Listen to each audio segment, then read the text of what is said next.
works. Praise God. Amen. The word of God is alive. It's alive. Yes. And the word of God teaches us between the truth and the lie. Amen. So in this continuation of the marriage topic, we go a little more deeper than before. Amen. Amen. Hallelujah. Hallelujah. Thank you, Jesus. Thank you, Jesus. Thank you, Jesus. So let's close our eyes and let's make a prayer. Father, we thank you. Lord, we get only wisdom from you because your wisdom is the truth. And the truth is what sets us free. The truth is what gives us the knowledge to walk in the right path.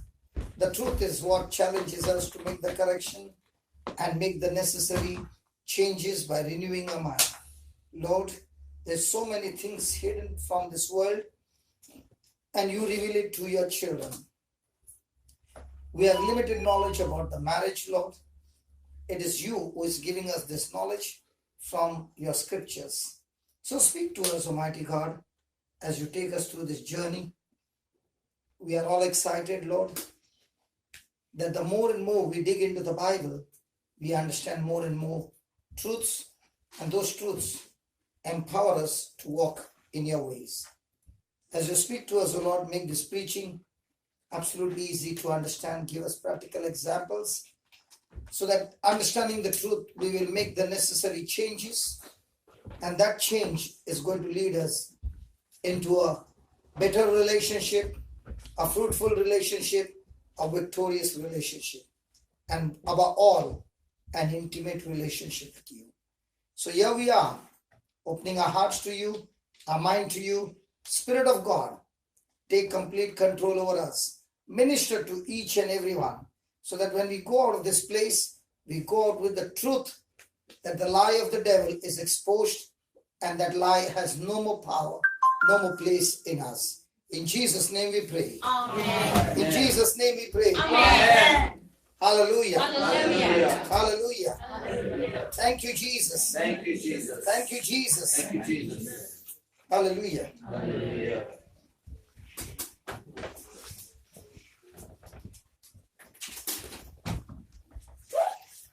Now, can you write down one line and then we study this?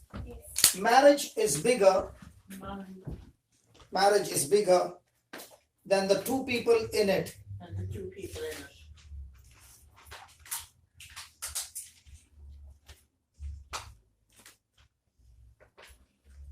Marriage is bigger. And the two people in it. Praise God. Other two people? Yes. Yes, with Three. Jesus also in it. Praise God. Now, before this, we wrote about the definition of marriage. Marriage is two imperfect people coming together and making a vow, which is a perfect vow, committing themselves to a perfect institution, that is marriage, praise God, and making them out of their imperfect lips before Perfect God. a perfect God. Hallelujah. Hallelujah. Now, the Word of God teaches us that marriage is much, much bigger than the two people. For example, let's say I'm working in a company, okay? And there's a lot of pressure in the company where I'm working. I have the option that I can leave the job, Yes. okay? And then I go to the next company. Do you think there's going to be no pressure? There is. There's going to be pressure. So again, I quit the job. And I keep quitting the job and getting job. Now I'm going to a fresh company. And let's say you are the person who's taking my interview. And you're saying, okay, tell me which was the last company you worked? So I said, this company. How long did you work? I worked for 4 months. So why did you quit the job? You see, the boss was not good. That's what I'll answer. So when you say that, That's it. the person who is taking an interview will say, Oh, as soon as the pressure comes, this fellow is going to quit. yeah. Yes. Okay. Now, are there chances in today's world that I am getting an X amount and somebody calls and says, in my company, they're looking out for a person just like you, and the amount is much more than that. Is there a chances of me to quit this one and take that one? Yes. Okay, so then he goes to the next one and the next one. So now, is he changing companies? Yes. Yes. And what's the reason for that? Better salary. Better prospects. Better. So can it be possible that a person has been so used to it that he comes to an understanding, even marriage can be in the same Yeah. way? Yeah. I don't like this, so let me quit and find somebody else Yeah. and start getting married. And then even that is not satisfactory because there also the packages come with a lot of pressure. So he quits that one and then he says, let me search for somebody else. Yeah. Changing institutions, does it change No. your life? No. Worst. It makes you a coward. True. Because, okay, let me put it this way. I go to the gym and I pick up dumbbells only one hand for 6 months. Is it going to be painful? Yes. Is it going to put pressure on my arm? Yes. After 6 months, will both my arms be the same? No. I can tell you, your arms will be the strongest among all. Why? Because your arms are being used much more than anybody else. Yes. The stamina in your arms is extremely high compared to everybody else. How did it happen? By putting pressure every day. So marriage is, as an institution, is where a perfect vow has been given. It is a plan and a design of a perfect God. And the problem is that imperfect people are getting into this venture with imperfect lips, and therefore they cannot get it worked. And therefore, all they need is the help of God to get this perfect vow working in their life. So is the pressure going to come? Yes. Now, is that pressure meant to kill you or to build you? Now, the same dumbbell, if I'm, as you are a hockey player, Yes. so if I pick up the same dumbbell, but I'm picking up, can that same dumbbell tear my muscle Yes. if I'm not doing it in the right way? Correct. So in the same way, when the pressure is there in the relationship of marriage and I do not operate in the right way, that marriage, that pressure coming in me, against me, can tear me apart. Hallelujah. Hallelujah. And that's why it is so important that I got to understand that even though I am a participant in this marriage with my spouse, I and she can never make it work with our own strength. We need all the time God's help to make those decisions. Hallelujah. Hallelujah. Is it going to involve death? Yes. Death to self is a must. And only when death to self is taking place, that's when we begin to become better. Every pressure is going to make two things. Either it will make you better or bitter. So when a person takes that pressure as a problem, he's already a victim. Now, for example, you are a coach and I come for hockey. Now, will you give me the stick or make me run first? Run first. Now, for 6 months, he makes me run, but he doesn't give me the stick even once in my hand. Now, will I want to work under him? No. No. Because I've come to play hockey, Yes. but you're not giving me the stick. You're making me run. I have not come to become an athlete. I want to play, Yes. but you're making me run for 6 months. And how many rounds? 12 rounds, 20 rounds. And after I complete, you are increasing. It looks like you forgot that you're a hockey coach. In the same way, Jesus is our coach and he knows. And that's why he wants to build us up. And that's why the pressure is always there. And when this pressure is there, if you're stuck to Jesus, then Jesus will help you to change your thinking from a problem mentality to a strategy that I'm an overcomer I will overcome this problem. Amen. Hallelujah. Hallelujah. You see, I love swimming. I'll give you an example of my own life. I was 11 years old when my brother took me to a swimming pool for the first time. And he introduced to me the water and he said, this is 3 feet and you are 3 and little hour. So if you jump here, you will come up here. Okay? If you jump here, it's 2 times. Okay? Then he showed me 10 feet. And then he showed me 15 feet. And then he showed me 18 feet. And he said, it does not matter whether it's 18 feet or 100 feet. When somebody pushes you in the water, don't cry for help. Because when you cry for help, you'll be underwater. So when you all the water will go. So don't cry. Point number 2. When you go in, shake your hands and legs as hard as you can. You'll surely come up. Point number 3. When you come up, don't stop what you are doing underwater. Continue to do that and keep doing that. You'll stay above the water. Did you understand that? I said, yeah. And before I said, yeah, I was underwater. Pushed you. Yeah, 18 feet. And he pushed me and I came up. And when I saw him, I stopped and then I called him. And that's where the mistake became. I drank water and I went in. Again I came up. Again I went in. Again I came up. 3 times I came up. Now my strength was over and I gave up. And that's when my brother brought me out. And when he brought me out, I was like,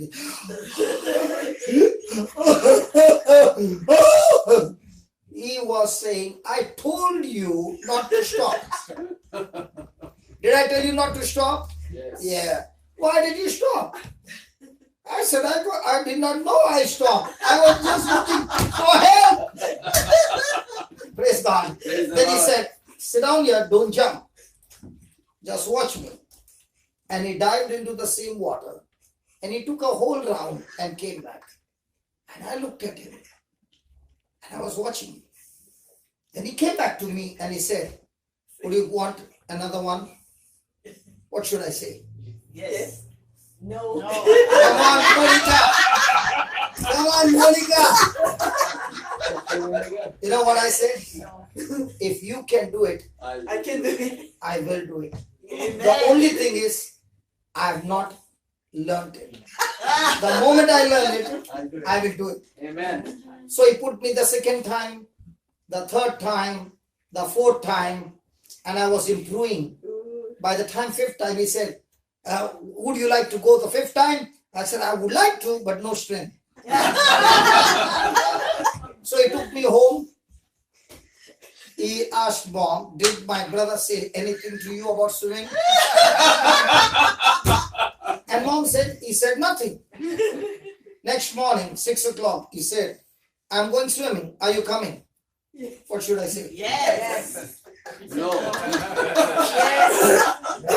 I've got energy. I'm coming. The next morning, I said, I'm coming. Amen. And this time he said, because you have overcome fear of water, now I can teach you.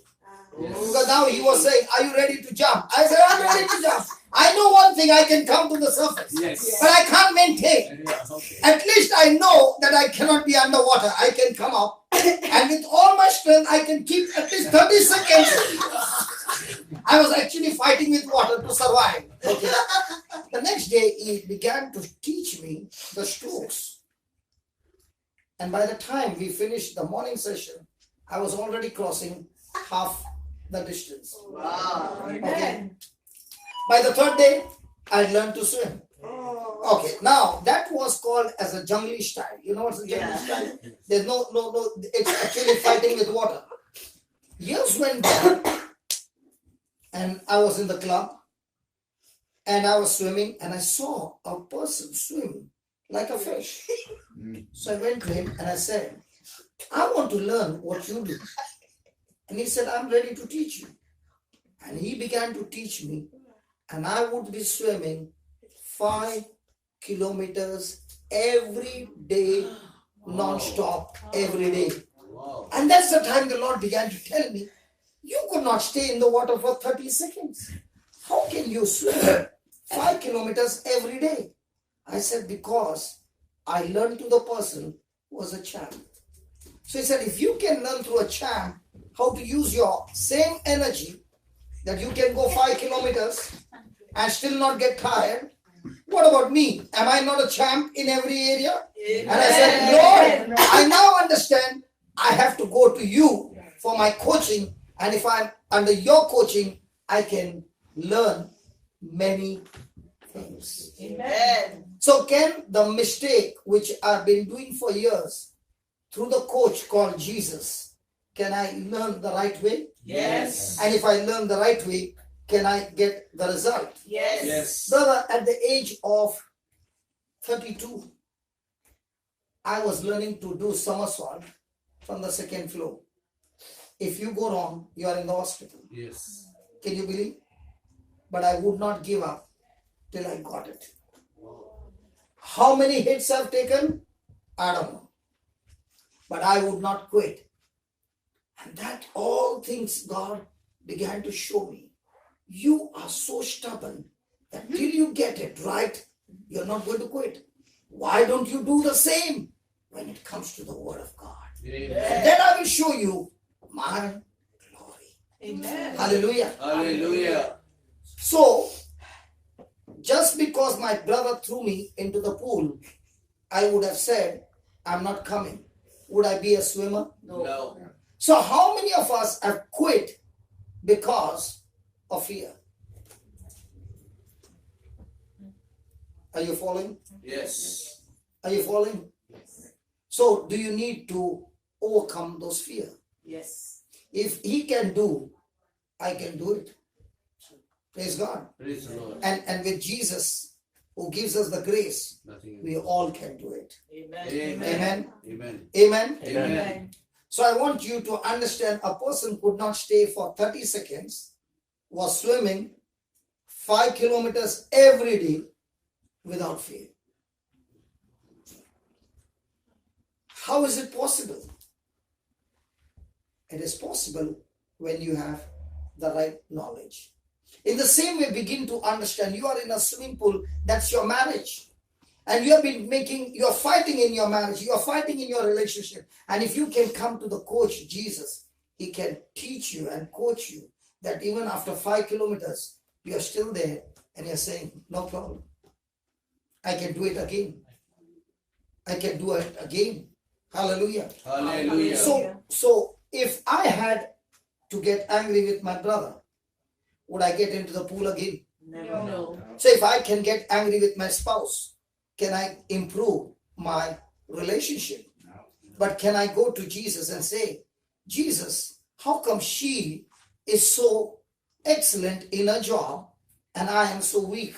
So Lord Jesus, I've come to you. Can you please help me to get rid of this thing which is causing a hindrance between us two?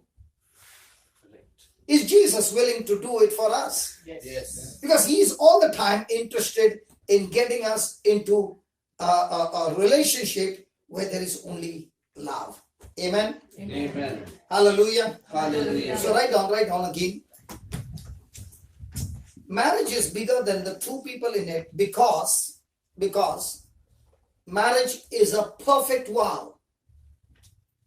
Marriage is a perfect vow made before a perfect God, made before a perfect God by two imperfect people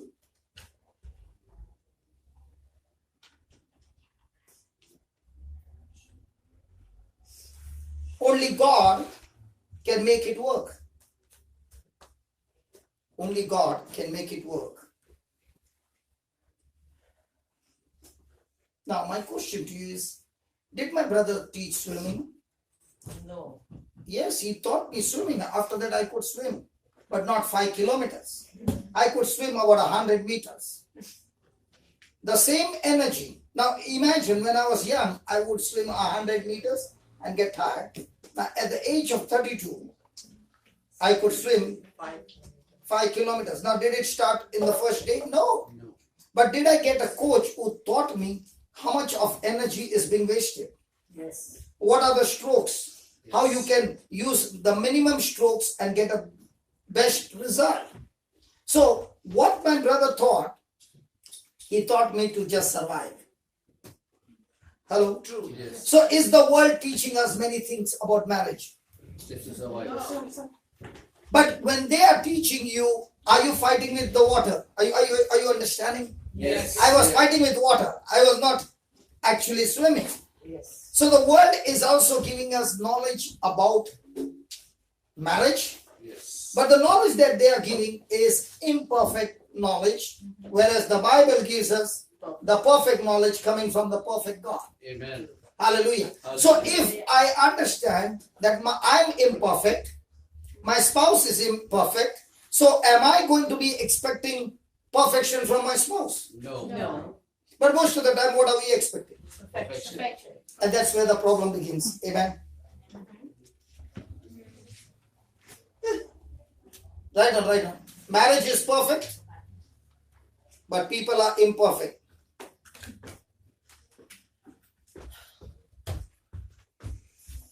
Do you believe that? Yes. So when you look into the marriage, is it a perfect vow of God? Has He instituted and everything is perfect? Now, what about people? We are all the time changing. Not only changing in our knowledge base, but when the pressure comes, our response is always going to be different. See, most of the time people think that what the person did against me is what is the result. Okay? But that's not the result. If you play now, my brother Luke, Yes. he has come to play lawn tennis for the first time, and he's with his racket. Okay, and I serve him before he could even move because he has no practice. The ball is gone, and I get a point. Yes. Now, even though I am serving you my best shot, and you are an expert, will you return the ball? Yes. Now, if I smash the ball and you smash it on the other side, are there chances that I lose the ball? Yes. Are you following? Yes. Yes. So the racket in your hand with skill can make you a champ. Yes. But a same racket in your hand without a skill, you'll lose the match. Yes. So when you watch those champions, have you seen the table tennis match? Yes. Okay, they start, and after that you see them so much far, and you are searching where's the ball. Yes. Very true. Yeah. Come on, Yeah. do you think that same person when he took the racket the first time he could do that? No. So the Lord is saying, when we came into this relationship, we were just the beginners. And He understands that, and He says, doesn't matter. Even if there have been some errors in that relationship, doesn't matter. Even though there are some wounds in this relationship, doesn't matter. If you can only get into my coaching, I can change that marriage into a beautiful marriage. Amen. Amen. So you mean to say the champion's racket will make you win the game? No. No. No. So what are we supposed to do in marriage? Learn from the coach the skills that comes from God to make this marriage absolutely beautiful. So does that mean what the spouse does results into the result? No. No. No. How I respond to what the spouse has done decides the result. Hallelujah. Hallelujah. Hallelujah. Hallelujah. So write down in capital letters, if I want success in my marriage,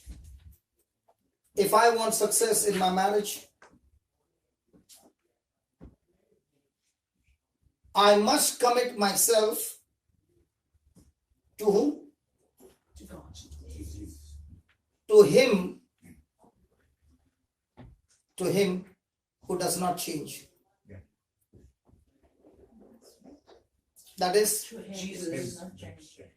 Jesus, but does not. Jesus. That is, Jesus. commit myself. That is, commit myself to the institution of marriage.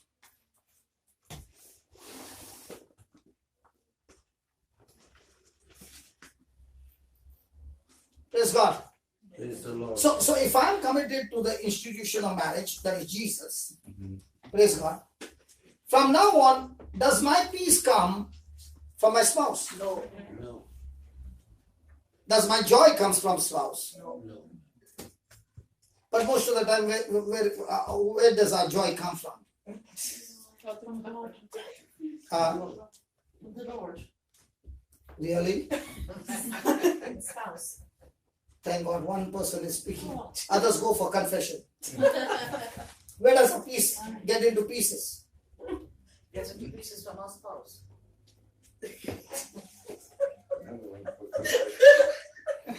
It's going live. Please be careful. Hallelujah. Hallelujah. Thank you, Jesus. Thank you. It doesn't matter, brother. Yeah, but- Everywhere it is. Yes. But praise God, we are improving. Yes. As I shared about my marriage, okay, it is improving. Praise God. Hallelujah. So from now on, is a commitment to the person who is changing all the time? No. No. Now, for example, I don't know about UK. In India, when the exams are closed, who is under pressure? It's true. The children or the mama? The mama. At that time, dad behaves the best. Because if dad does not behave, all the stress of the children will come on the dad. Yes. The mama is stressed out. Yes. At that time, the dad behaves absolutely good. Cucumber. Cute. No? No. Because is the mama stressed out? Yes. And at that time, if the father has to do something, have you ever seen a volcano erupt? Yes. Praise God. Praise the Lord. Thank you, Jesus. Thank you, Jesus. So, if a person is committed to a person, is that person changing? Yes. Yes. Will that person all the time respond with love? No. The person is responding with bitterness, selfishness, jealousy, so many things. Now, the person can say, I'm trying my best and this person is doing this, so I better change. I better quit. I better go and find somebody else. Possible? Yes. So changing the institution, changing the person, will that solve the problem? No. No. So many times a person says, okay, I'm not happy with this marriage, so let me divorce it and let me go and get married here. How many times it so happens that you see your spouse and you see somebody else's spouse? The somebody else's spouse is exactly like what you wanted. Yes. And your spouse is exactly what you did not want. You are talking, your spouse is not talking at all. You are all the time socializing, your spouse is very reserved. But you find somebody else the same. So what comes to your mind? Might be I made a mistake. So let me now change. Listen, when you change and you get into a relation there, you find the whole package is there over there as well. Yes. So changing institution will not solve your problem, but staying in the same institution and asking God to help you will help you to grow and mature. In Christianity, when does a person mature? When he goes strong in the word and applies it. You have a scripture for that? Strong. Okay, I'll give you a scripture. Good that you asked me. Because for everything we say, word of God, word of God, word of God. Let us see, according to the Bible, who are the matured Christians. So once you understand, when I apply this, I become a matured Christian. And when a person becomes a matured Christian, the Bible says, such a Christian will lack nothing. Amen. Wow. Do you want to lack nothing? Yes. So let's go to James chapter 1 and verse number 2.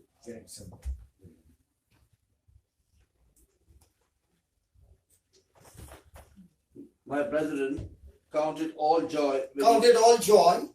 when you fall into diverse temptations. So when you fall into different kinds of trials, different kinds of temptations, different kinds of troubles, the Bible says count it nothing but joy. So do you count it joy? No. No. Why not? It's a In the flesh? No. it's a hindrance. It's a thorn. it's a problem. For engineering, was it a trouble? No. You did not go through any trouble studying? I went a lot. Ask a mother who has delivered the baby, those 9 months are no trouble? And that labor pain is no trouble? Come on, mamas. Lonnie, you got 2, right? Yes. First time you had the trouble of 9 months. After knowing why did you go for the next one? Well, I said I'd never go again after the first one, but I forgot. That's a nice You one. forgot! Can you forget? Lonnie, don't tell lies. You forgot the 9 months and the labor pain you forgot? But the joy of bringing that baby into this world, she's saying, I'm ready to go through the Pain again. Yeah. So when she's okay, she forgot. Now when the pregnancy started, did you remember? So the bad experience of the last time will again and again challenge her. It's better that I abort the baby. I don't want to go through that pain again. But because she honors that abortion is murder, Yes. she will never even think of abortion because she respects and honors the word of God. Amen. In the same way, when a person respects and honors the institution of marriage, the thought of divorce never comes in. Because I do not honor and respect marriage, I look out for ways how I can get out of this. Are you following? Yes. Now there are some mothers whom I've met. They have children. It is, you can say, it is impossible. But they were given a choice. The baby in your womb is like this. And if she is born, she will be like this. And the mama said, the papa said, even though it is like this, I will honor the word of God. Amen. And when the baby was born, exactly what was shown has come. But the person, I know a person who has got a baby of 18 years, the baby never moves. The baby cannot eat. The baby is on the bed all the time, on ventilator. So every moment the mama and papa are taking care of this baby. Now, wouldn't it be best for them in human thinking that when the baby was there in the womb, they would have terminated the baby? Yes. But why did they not? Because they honored The word of the word of God.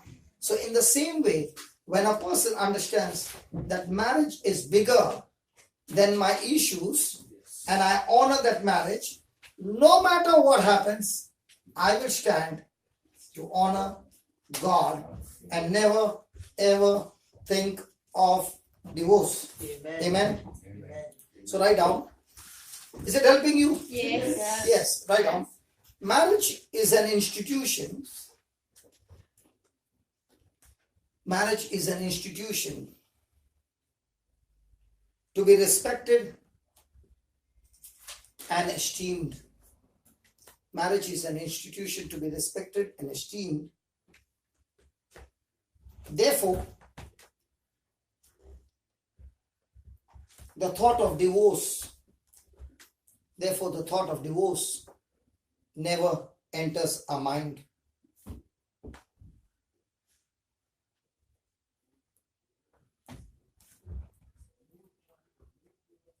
Respect for the institution of marriage,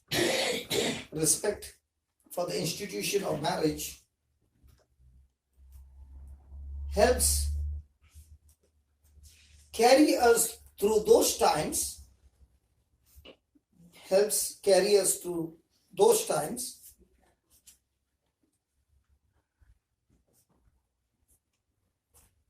when either a spouse or we, whether a spouse or I, act in an unrespectable manner.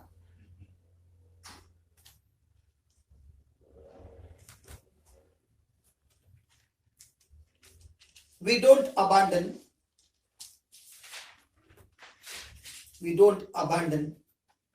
the institution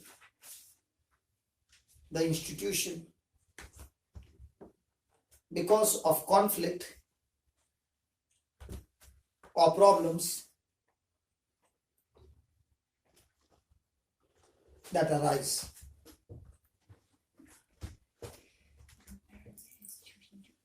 Praise God. Amen. Is that right? I have a question. Sorry? I have a question. Yeah. Well, I've never been married, so that's probably. No, it doesn't matter. You can ask a question. But if you're married and maybe your husband is beating you, Yeah. That's what I was doing. That's why I'm standing here. I used to chase her with a knife to kill her. Did she stand on that wall? yes. Yeah. That changed. See, in a human mind, I was a monster. But did she stand aground? There were many who told her, quit. And she would always say, I'm going to stay because I gave a vow to Jesus. If there was no vow, I would have left you long time back. Might be in the first 2 months only. That's why I am bearing witness of what has happened in my own life. Praise God. Amen. Hallelujah. I was thinking something, I forgot. Hallelujah. No. You said the institution, because the conflict and problems that arise before you. We don't abandon. We don't abandon the institution because of conflict or problems that arise. It's a nice example that was there. Thank you, Jesus. Praise God. I gave an example of Job quitting. Yes, yes. Okay. We give examples of you. Yeah. About James 1. Oh. Yeah, because that's where you will understand why did my wife reach to a point she was lacking nothing for the marriage to be recovered. Okay? So let's see. Yeah. Count it all joy when you encounter or fall into trials of any kind. Yes. Any kind, does that mean even hammering? Yes, then. Knowing that the proving of your faith. Knowing that the proving of your faith or the testing of your faith. Pause. Yes. Now, was she tested or was her faith tested? Faith. Faith. Means what? If you say faith, means what was she tested of? She trusted The vow that she had taken, Yes. okay?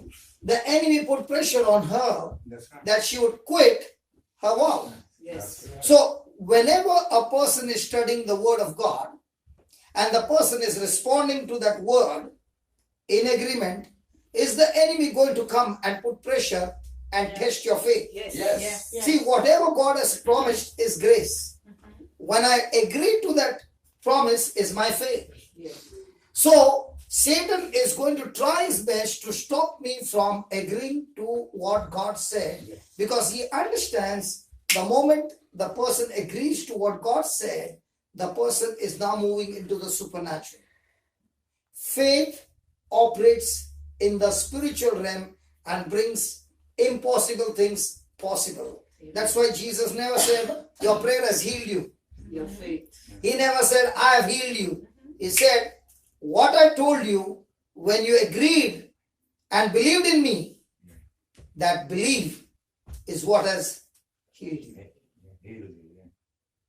Are you following? Yes. So the testing of your faith. So are you going to be tested? Yes. No. Your faith will be tested. Okay.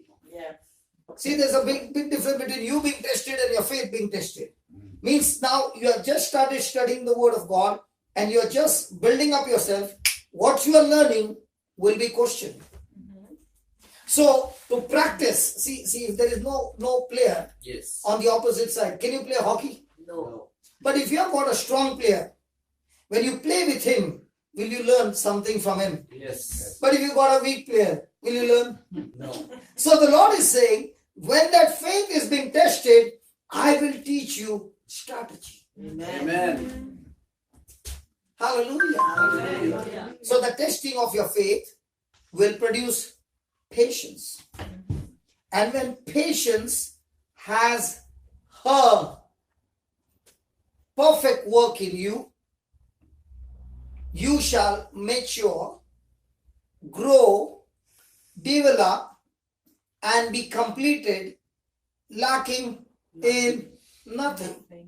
So, have you ever lost our patience? Yes. Anybody? Yes. When do you lose your patience? When the other person Have you lost your patience? Yes, even if I'm Even you? You look so cool. Even you lost your patience. Pat, have you lost your patience? Pat? Yeah? You lose your patience. The ones who might look high and say, God, how cool they are, and they're saying they lose their patience all the time. Noni, do you lose your patience? Yes. Very good. Somebody saying very good. Very good. You don't lose your patience, you're not human. This word is for humans. Why does a person lose patience? Because does not trust on the word of the Lord. When the person has got into fear. Yeah. Faith is when a person is standing on truth. Yes. When the truth which is running in his mind, processing in his mind, it is replaced by a lie. Yes. That lie gives birth to impatience. Truth gives birth to patience. When you saw your hockey match, India-Pakistan, live, are you sitting on your seat? No. Have you gone inside the TV? Almost. Okay, now you're watching live and the last minute and the ball is very close to the goal post. Now are you standing about 1 feet from the TV, Yes. screaming, Yes. cheering your team, Come on. and they can hear you? No. But my spirit is there. Now the moment they hit the goal, I'm jumping at home. and what about Shouting, he's shouting. She goes inside to bring the snacks. she goes inside too? To bring the snacks. Sorry. Good. Now the same match, you're watching the highlights. Are you that excited? No. Why not? Because I already know the results. In the same way Jesus is saying, I have played the match Wow. and I won it for you.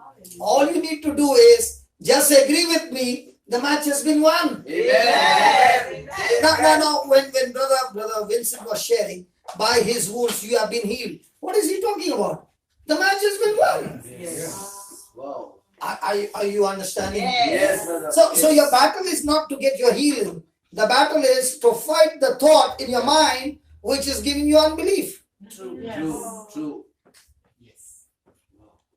So when your mind is fixed on what he said and what the situation says, there's a war. The war is never outside. The war is always inside. And you can keep looking. But inside, come on. No, you don't know. You are from UK. We Indians have that. We are Special culture. we have got a special. Peculiar. We can have a strong screensaver. Hallelujah. Hallelujah. Hallelujah. So, patience. Every time I lost my patience, I've lost the match. Wow. Every time I've lost my patience, I've lost my maturity. Supposing, Luke, your dad left a big property for you and you're only 14 and you're the only son. Will you inherit the property? Yes. 14. Yes. No, you are underage. I'm going to wait. But See, the wife knows better. it'll come to me ultimately. No, ultimately I'm not saying 14, you are 14. No. So till you mature, will you get it? No. So also the promises of God Wow. will be manifested in your life when you show maturity. No, so very good. And that maturity comes when the Lord says, unless you employ patience, you don't mature. So a person can live all his life with all those promises, speak all those promises, but show impatience. That impatience is a proof that I've got bitterness. Because where there is faith,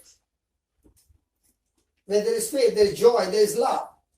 Where there is fear, there is no love. Please understand, was Adam and Eve in love in the Garden of Eden? Yes. Come on. Yes. The moment they disobeyed God, and why did they disobey God? Because the knowledge they received was a lie. A lie.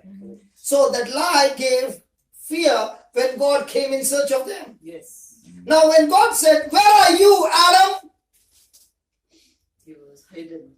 He said, I'm hiding behind a tree, Lord, because I'm naked. Who told you? Did you eat the fruit of the tree that I told you not to eat? He said, not me, the woman. When there is fear, there's no love. And when there's no love, there's only pointing of finger. When there's love, the mama says, no, my son did not do anything. Yes. She will protect and say, let me give you an example. There was a beautiful vase and the dad loved the vase. And the son, while playing, broke the vase. Now he knows he's going to get it. Because dad's favorite vase. Now dad comes and says, what happened to the vase? It was here. The mama says, I was just cleaning and it went and it fell down. Did the mama take the blame? Yes. Yes. Come on, did the mama take the blame? Yes. Why did she take the blame? But she loved his son. When there's love, there is never pointing of finger. No. But when there is fear, there is always pointing of finger. That's why Adam lost love the moment he ate the fruit. His relationship with God was cut off. And when the relationship got cut off and there's no love, now he's looking at Eve and saying, Lord, you gave her to me. I did not choose her. You gave her to me. But when he saw Eve, did he tell God, introduce her? No, a bone of my bone, flesh of my flesh.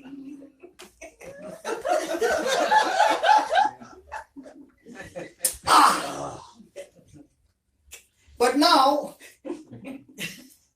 when love is gone, this one is the one who messed up my life.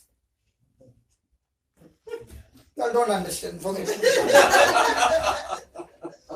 What about the woman? She blamed whom? Satan. When love is gone, fear comes in. That's why perfect love casts out all fear. Praise God. Amen. And when there's no love, there's pointing of finger. Now, can it happen in the husband and wife? The wife can remove a story of 20 years back, what the mother-in-law said to the daughter-in-law. Possible? Yes. Under extreme pressure. Yes. Your mama, 20 years back. Now, if he loves, he keeps quiet.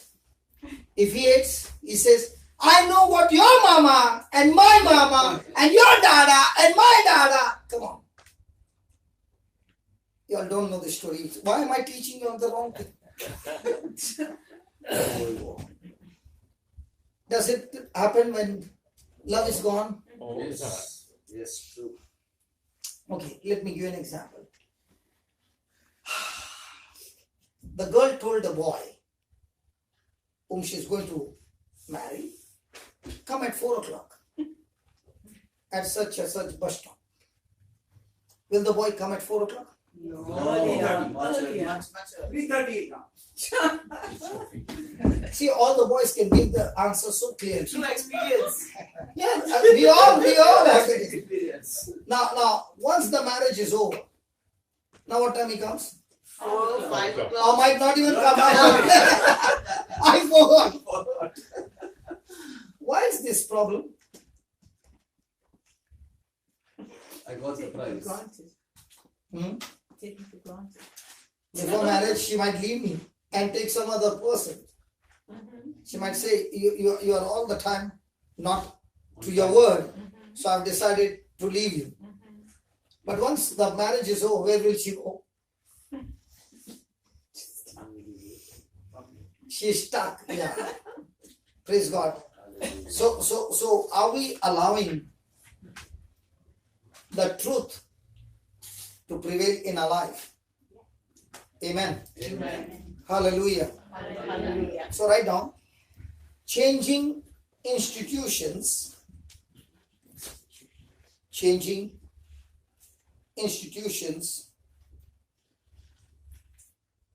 is not the answer.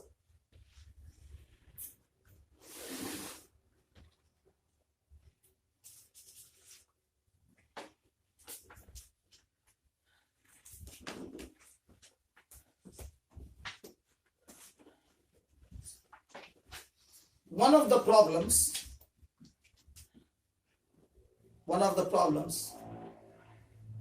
that many people in our society,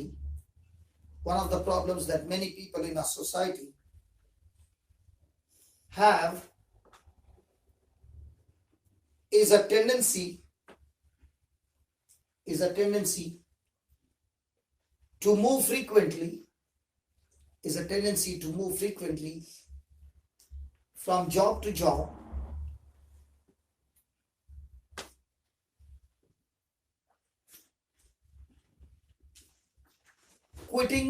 quitting whenever something does not go their way.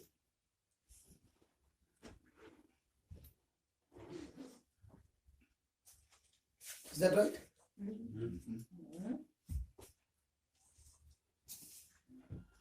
This is a sign of immaturity. This is a sign of immaturity.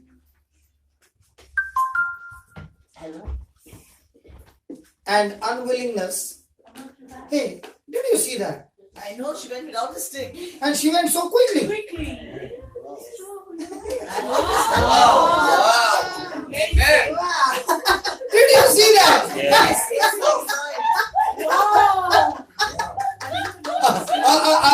Otherwise, she would take such a long time to get up. Yes. You mentioned an unwillingness. Wow. Well observed. Yeah, she went very fast. My gosh. Like a jet. Superstar. So all this time, is she pretending? Or has the Lord changed things for her? When she changed her thinking, God. everything in the body is changing. Absolutely. Praise God. Amen. Amen. Thank you, Jesus. Thank you, Jesus. This is a sign of immaturity and of unwillingness to resolve issues.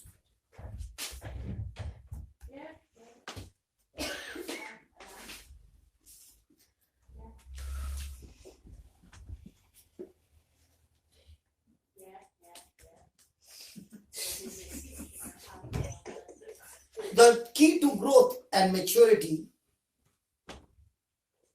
Key to growth and Maturity.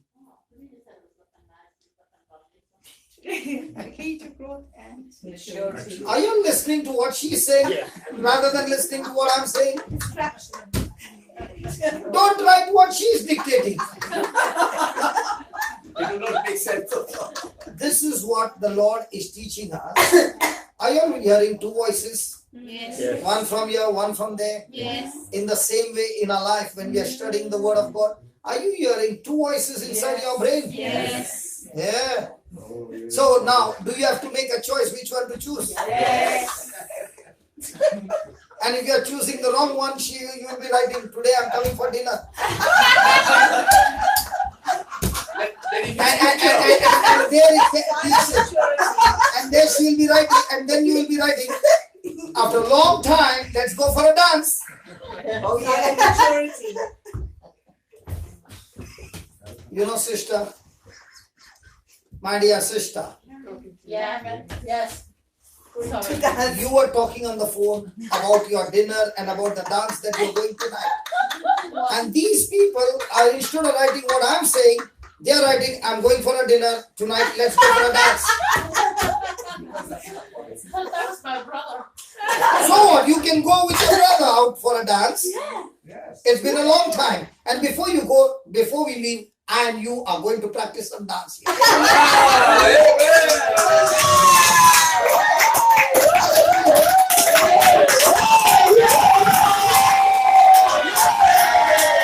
Hallelujah. You know, what a joy to see somebody getting healed. What a joy to see somebody's back and legs and hips all free. And now, after many years, it's time to go and go dance. You know, when you were sitting there and everybody were engrossed in the word, when the bell rang, you got up as if a cricketer is diving for a catch. And we all saw and we said, wow, that's beautiful. And you forgot your stick. You know, Brother Johnson, even her face looks so radiant now. Yeah. She was always beautiful, man. She's always beautiful. Hallelujah. I remember her the last time when I came, praise God. And that time she was in much bad situation. Yeah. She is work in progress, improving.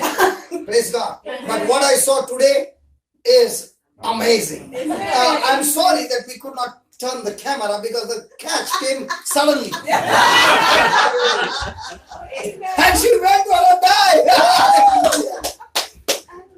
But I don't understand. You're not looking here. How come you saw her walking?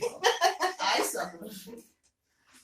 Multitasking. I ran because of the phone ringing. I just wanted to ring. You ran. And then you ran. How can you run when there is so much of pain? When you ran, it shows us what the Lord has done. Hallelujah. Hallelujah. Hallelujah. Isn't that maturity? Yes. That in spite of all that, she's been hanging on. And when my brother was asking her questions, she was giving him the right answer. Yes. Did you see that? Yes.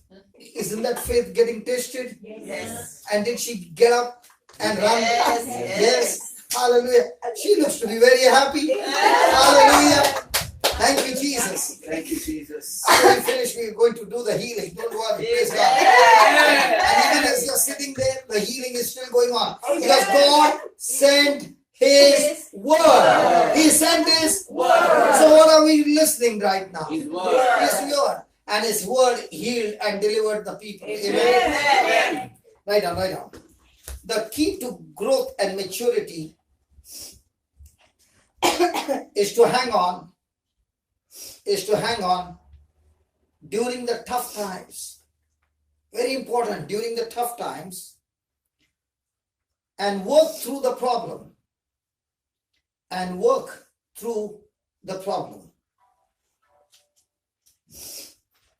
Now, let's say there is a problem in the marriage and there are tough things going on.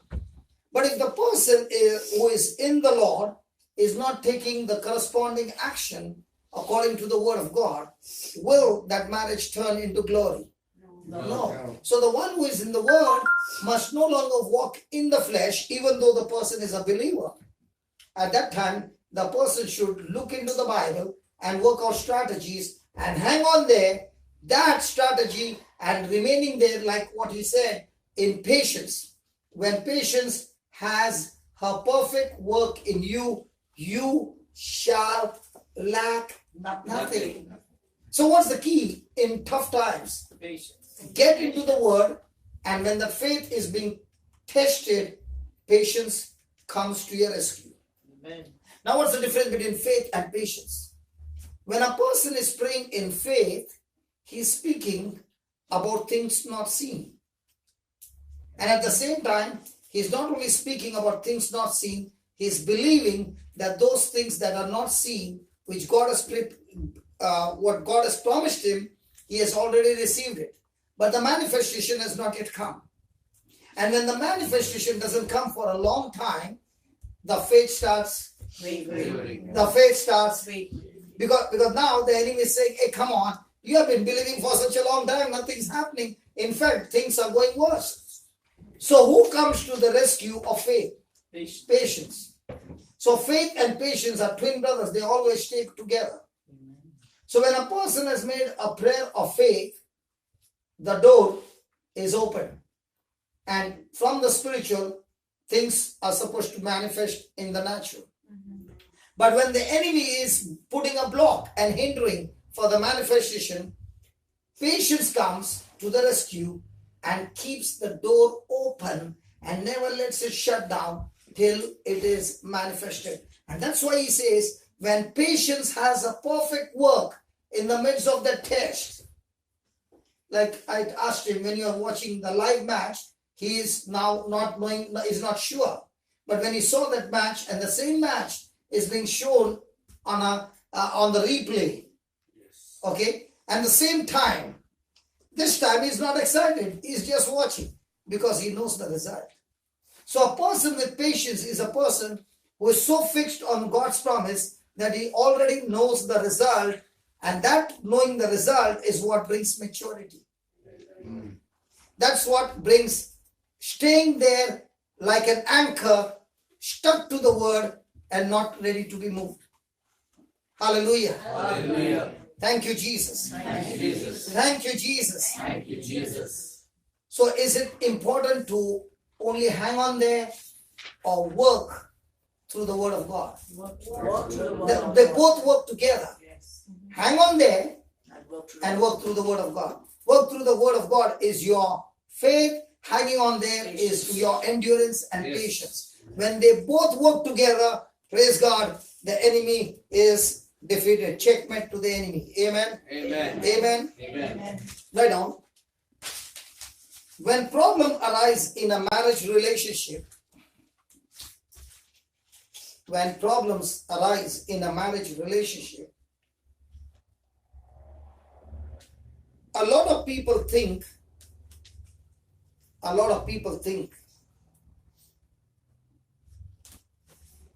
that their problem will go away. A lot of people think that the problem will go away if they simply divorce. If they simply divorce and then marry someone else.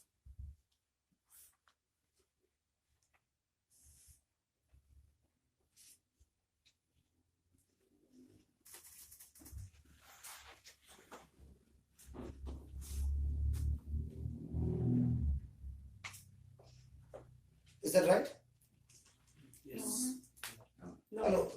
In this world, don't they think that? Yes. Okay. My question to you is this true? No. Why not?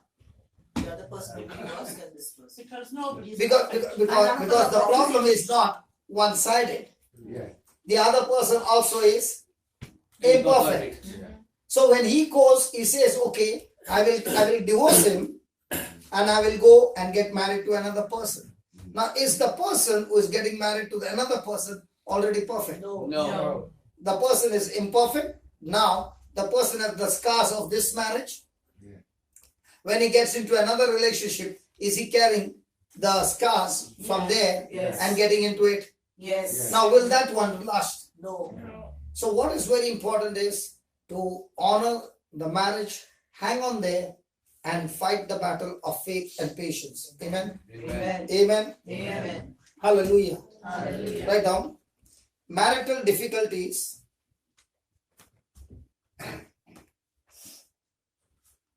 are almost never one-sided. Marital difficulties are almost never one-sided.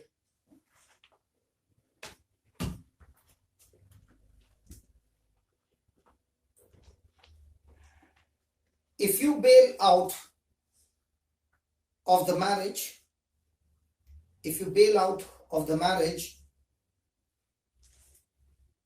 before resolving the issue, if you bail out the marriage before resolving the issues, then whatever problems you brought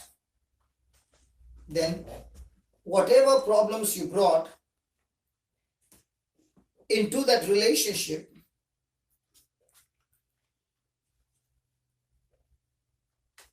you will carry into the next one.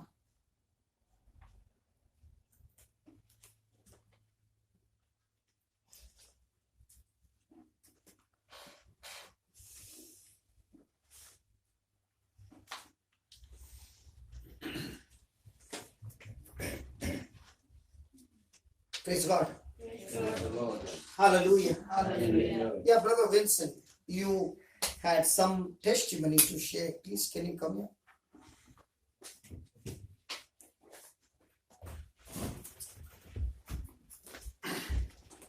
About a very tough situation.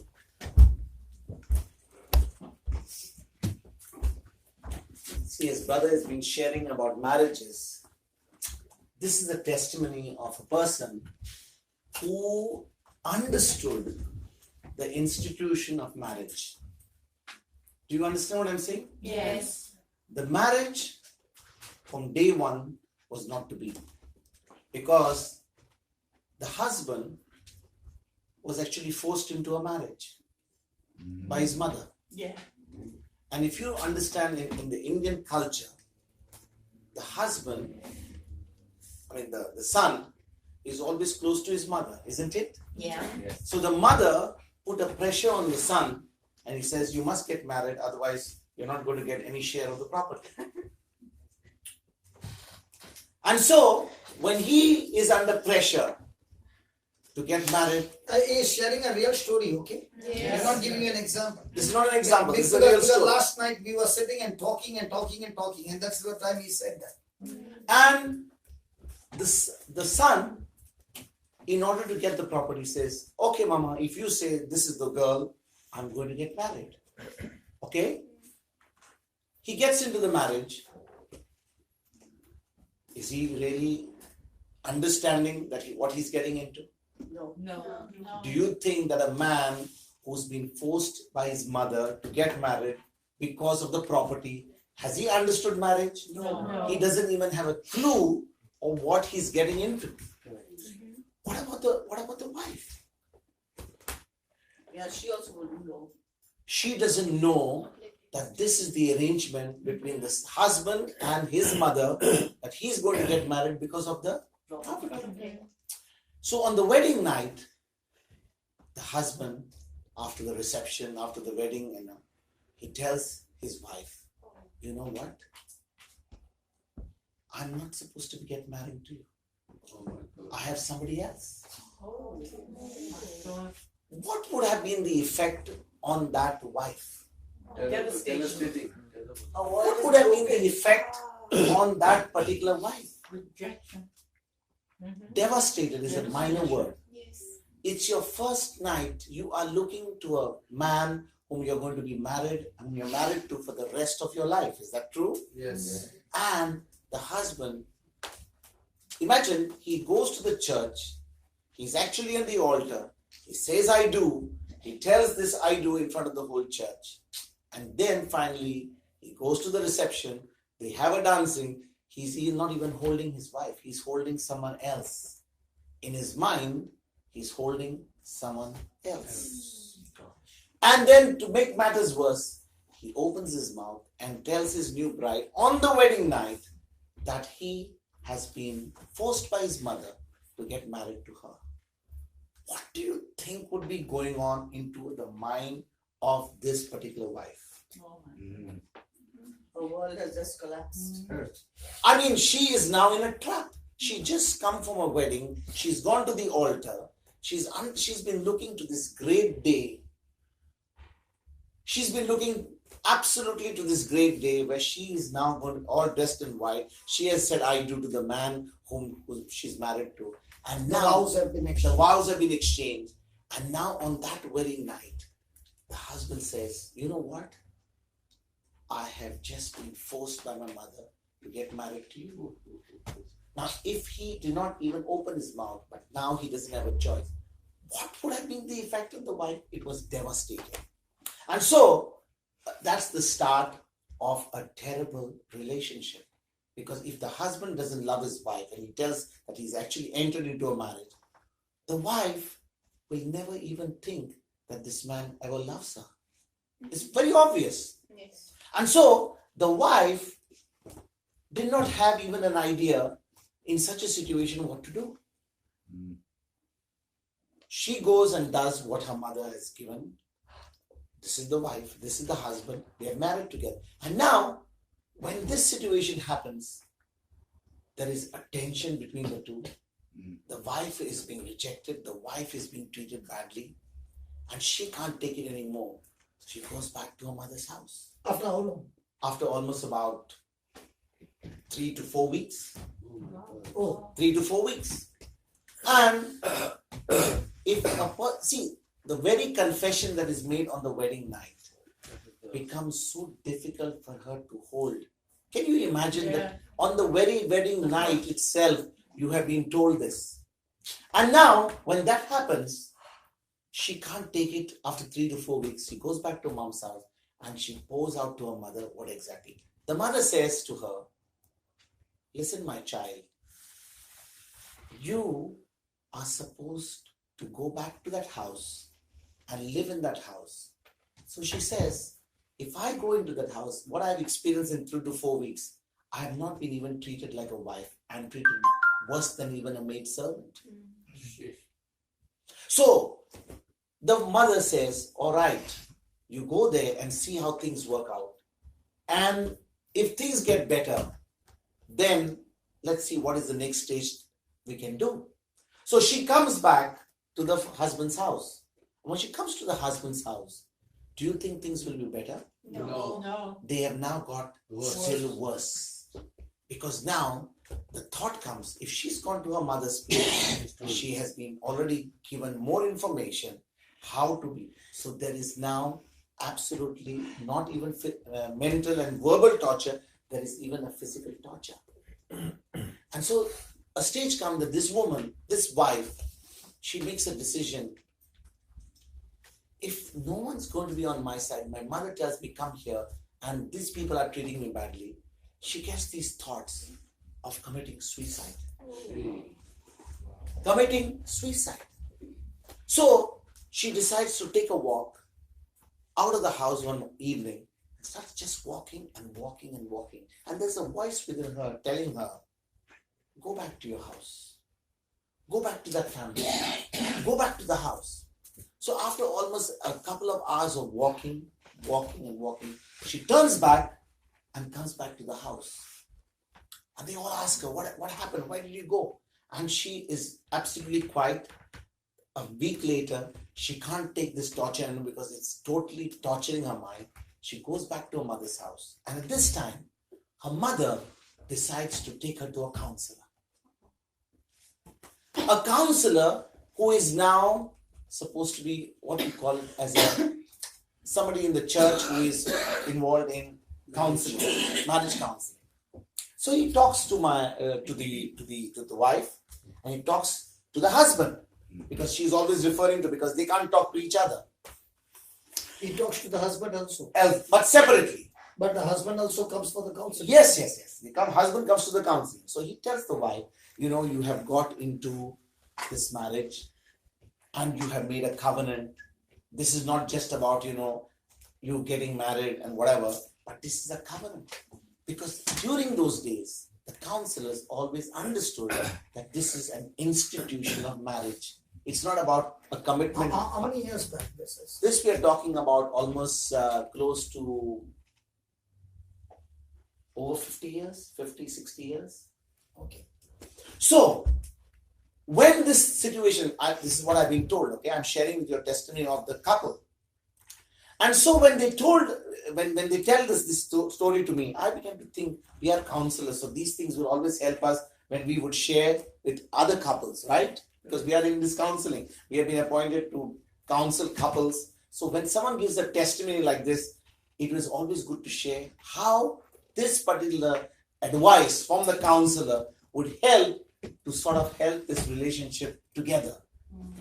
So when the counselor comes and talks to them, each one, he talks to the wife first and he says, this is supposed to be a covenant. This is an institution of marriage. You are not supposed to look at him. You are supposed to look at God. him. Jesus. Who? Look at Jesus. And he says to the wife, you have a choice.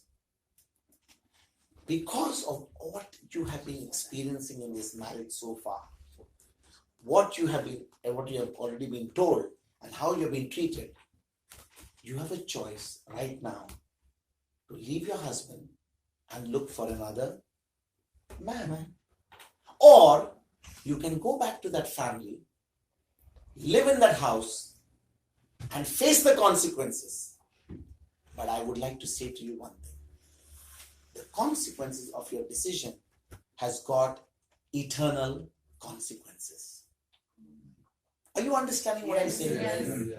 Whatever decision you take, you leave your husband and go away to your mother, or you leave or you stay with that husband and face life as it is. Is she going to face that life in hell there if she goes back? No. I'm asking you.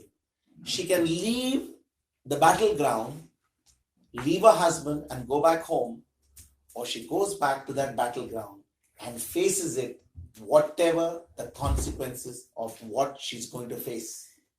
Is that right? Yes. But the counselor tells. So in other words, two different decisions, two different destinations. Two different destinations. And the counselor gives the choice to the wife. He has a word with the husband as well, explaining to him what he has got into. Not because he has been forced now. Now he has made a vow in the presence of the church and in front of God. Is that right? Yes. So now, who has to make the decision? Both have to make the decision. Is the husband going to go to his mama's house? Is the husband going to go his own house? Because in our culture, the wife always goes to the husband's home. Is that right? Yes. It's always the case. So the wife, after thinking about almost a week, she makes a decision to go back to the husband's house. And she says to herself, if I go there, I'm going to go there and die in that place. Are you understanding? In other words, she's saying, I'm going there, that I'm ready to face all the consequences, I'm ready, but I'm not going to quit and I'm not going to come back. and I'm not Even to the point of death. even to the point of death. She makes a decision. She says, this is a vow. This is the covenant that I made. Because the counselor gave her a very clear understanding about the vow she made. The vow to the institution of Marriage. Because yesterday when brother and myself, we were talking last night, he mentioned marriage is not about commitment from husband to wife. Because if it was that way, it would have been based on performance. If my husband is good, my wife is good, we can stay together, right? Yes. But when your commitment is to the institution of marriage, and the counselor, praise God, was a godly counselor who knew that marriage is an institution and is not about what the husband does, what the wife does, what sort of performance of each other is. No. One more thing is that even if she makes a decision to go back, according to the word of God, they both are fused. They both are fused. That's right. So they can never be separated. They can never be separated. Yes, physically she can go there and he can go there, but spiritually they have been fused as one flesh. Absolutely. Through the sacrament, through the institution of marriage, a man and woman are no longer two, but one. Is that true? Yes. So if they are one, then she, because of what has happened, she decides to quit and go, she now has got to face the consequences of that decision. Is that true? Yes. According to the counselor. Yes. So now the word has been given to her, the institution of marriage has been explained to her, and she makes a choice to say, let me face whatever I have to face now in this life, because for me eternity is much longer. Wow. Amen. Come on. Amen. For me eternity is never ending. If here I have made a vow in the presence of the church and before my covenant partner who's always faithful, as explained by the counselor, she says, come what may, I'm going to face it, whatever it is, even to the point of death. Amen. And when I heard that testimony, that this is what really happened between the two, this marriage over a period of time turned out to become from a thorn, or from what was basically thorns, to something much beautiful. Something beautiful. Why? Because this wife understood what was a commitment, what was the institution of marriage. And now, with the Lord Jesus to whom she was committed, the grace of God brought a change in the husband. And this marriage resulted in something so beautiful. Wow. Something so beautiful, which only could happen when one of the partners understood the institution of marriage. Amen. Right? Did they have children? Oh yes, they had children. And Because The see, if the husband is saying, I don't know. I already have, so she would have lived as a. Did she have children? yes, very much she had children. And the important thing I want to say to you is, the children did not come immediately after the marriage. The children came, obviously because of the strain, the children came almost about 10 or 12 years after the marriage. Wow. So everybody's eventually together. That was good, though. But because of that one wife understanding from the counselor what the institution of marriage meant, eventually that whole marriage was turned out into something so beautiful. So you know what, brothers and sisters, when I heard this testimony, I just couldn't help yesterday when brother shared about the institute of marriage. I said, brother, this is exactly, I have a testimony to share.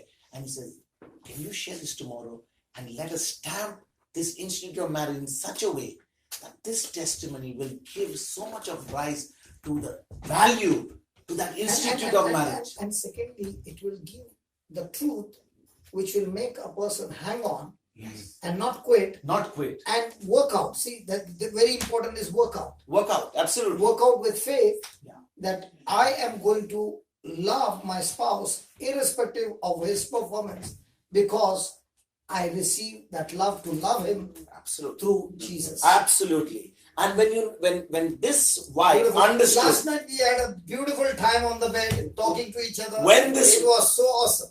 Yeah. We had a lot of discussion, and I said, brother, it's better that we both go together and preach tomorrow because it was so beautiful. and it was because this morning, as brother was sharing and we were having our discussion, when one spouse, just like in the case of brother Johnson and his wife, one spouse was committed to the marriage, committed to the institute of marriage, knowing that the covenant partner is always faithful, that grace, because of one person's obedience, was able to bring something which was so bad, which was so terrible, ugly, into something so beautiful.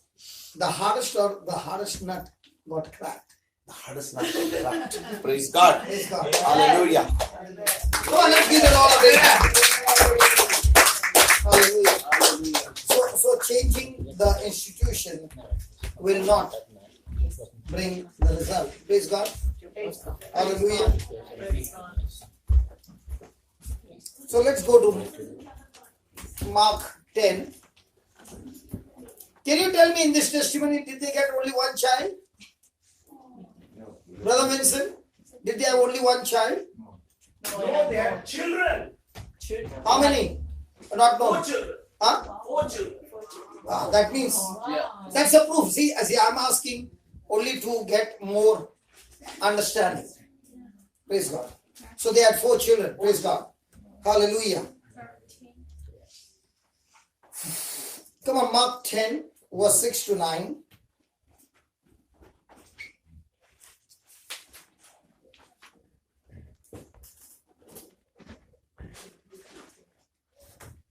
Yeah, brother, read.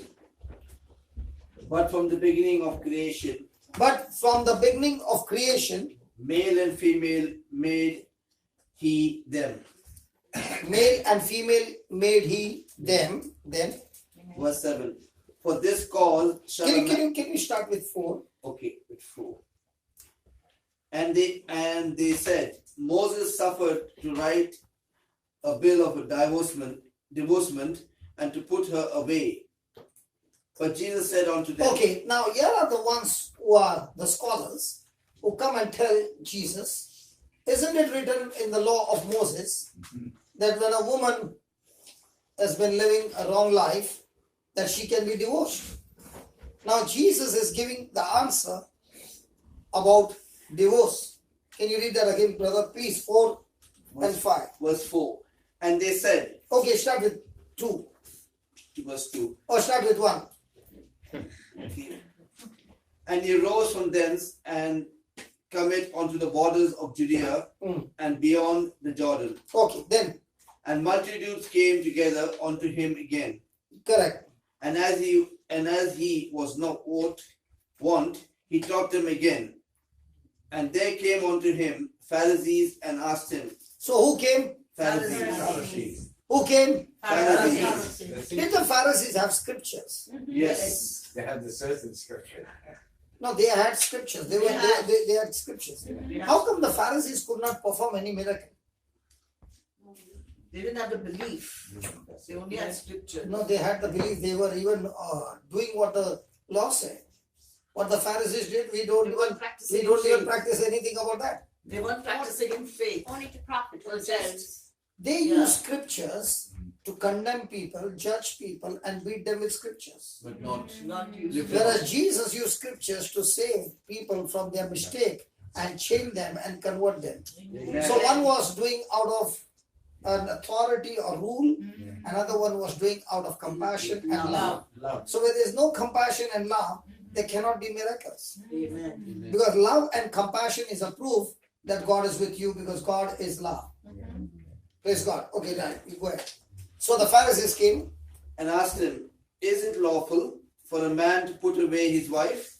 Is it lawful to put for man to put away his wife? They were trying him. And he answered and said unto them, Yeah. What did Moses command you? And they said, Moses suffered to write a bill of divorcement and to put her away. But Jesus said unto them. Now listen what Jesus said. Now Moses said, put her away. Yeah. Why he said put her away? Go ahead. But Jesus said unto them, For your hardness of heart. For your Hardness of heart. What's the meaning of the word hardness of heart? There was no love at all in them. no compassion. No. Not adhering to the word. No empathy. Not adhering to the word. No. They only You know, okay, I'll, when you go home, you read it in Mark chapter 6. Okay. Jesus multiplying the loaves. Yes. Okay. When you go home, read that. After multiplying the loaves, Jesus told them, get into the ship to go to the other side. Okay. Now there was a storm. Correct? Yes. And Jesus came to them. And when Jesus got into the boat, the storm Subsided. subsided. The Bible says they were amazed. Yeah. They were, amazed. they were, Amazed. hello, they were, Amazed. because their hearts were hardened. Their hearts were hardened because they did not consider the multiplication of loaves and fish. Now, what does that mean? Is it natural for 5 loaves and 2 fish to feed 5,000 men? I don't know about the woman. No. No. Was it something remarkable? Yes. Had they seen it? Yes. Yeah. Then when the storm stopped through Jesus' words, were they amazed? Yes. How many of you are amazed when you put sugar in the coffee and the coffee becomes sweet? None of us. None of us. Because you are very, very sensitive to the truth that sugar makes the coffee sweet. Yes. If you are amazed, that means you are not sure that sugar can make coffee sweet. So, when a person's heart is hardened, the person is very sensitive to the situations and troubles and all the negative things, and the person has hardened his heart towards the word. Are you following? Again. Again, listen carefully. The Bible says, okay, let's go there.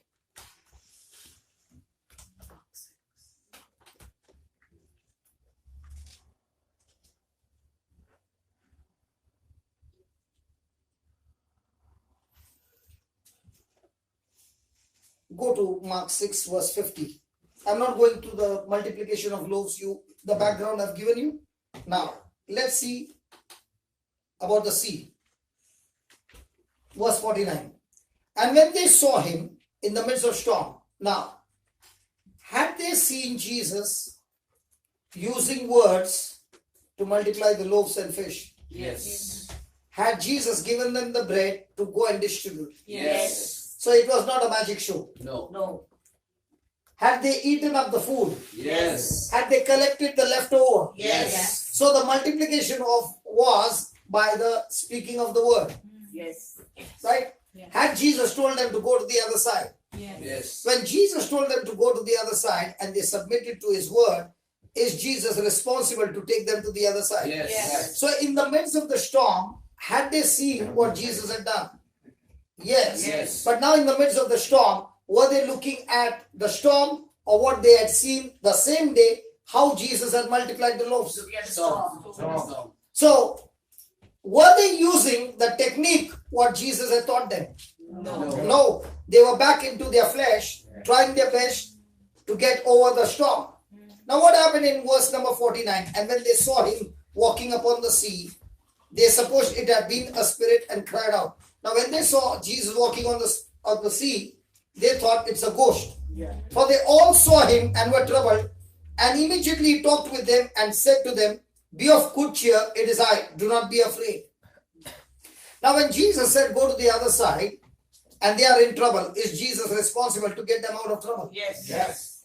So should they expect for Jesus to show up because they were agreeing to Jesus' word? Yes. Yes. So in the same way, when a person is agreeing to Jesus' word, is Jesus going to show up? Yes. I understand. And he is showing up in his way. Why are you getting afraid?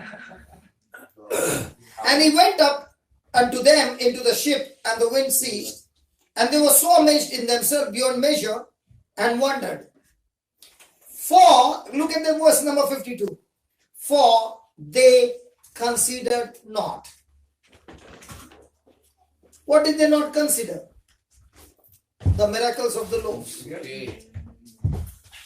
And that's why did they not consider the miracles of the loaves? For their hearts were Hardened. Now, what's the meaning of the word hardened heart?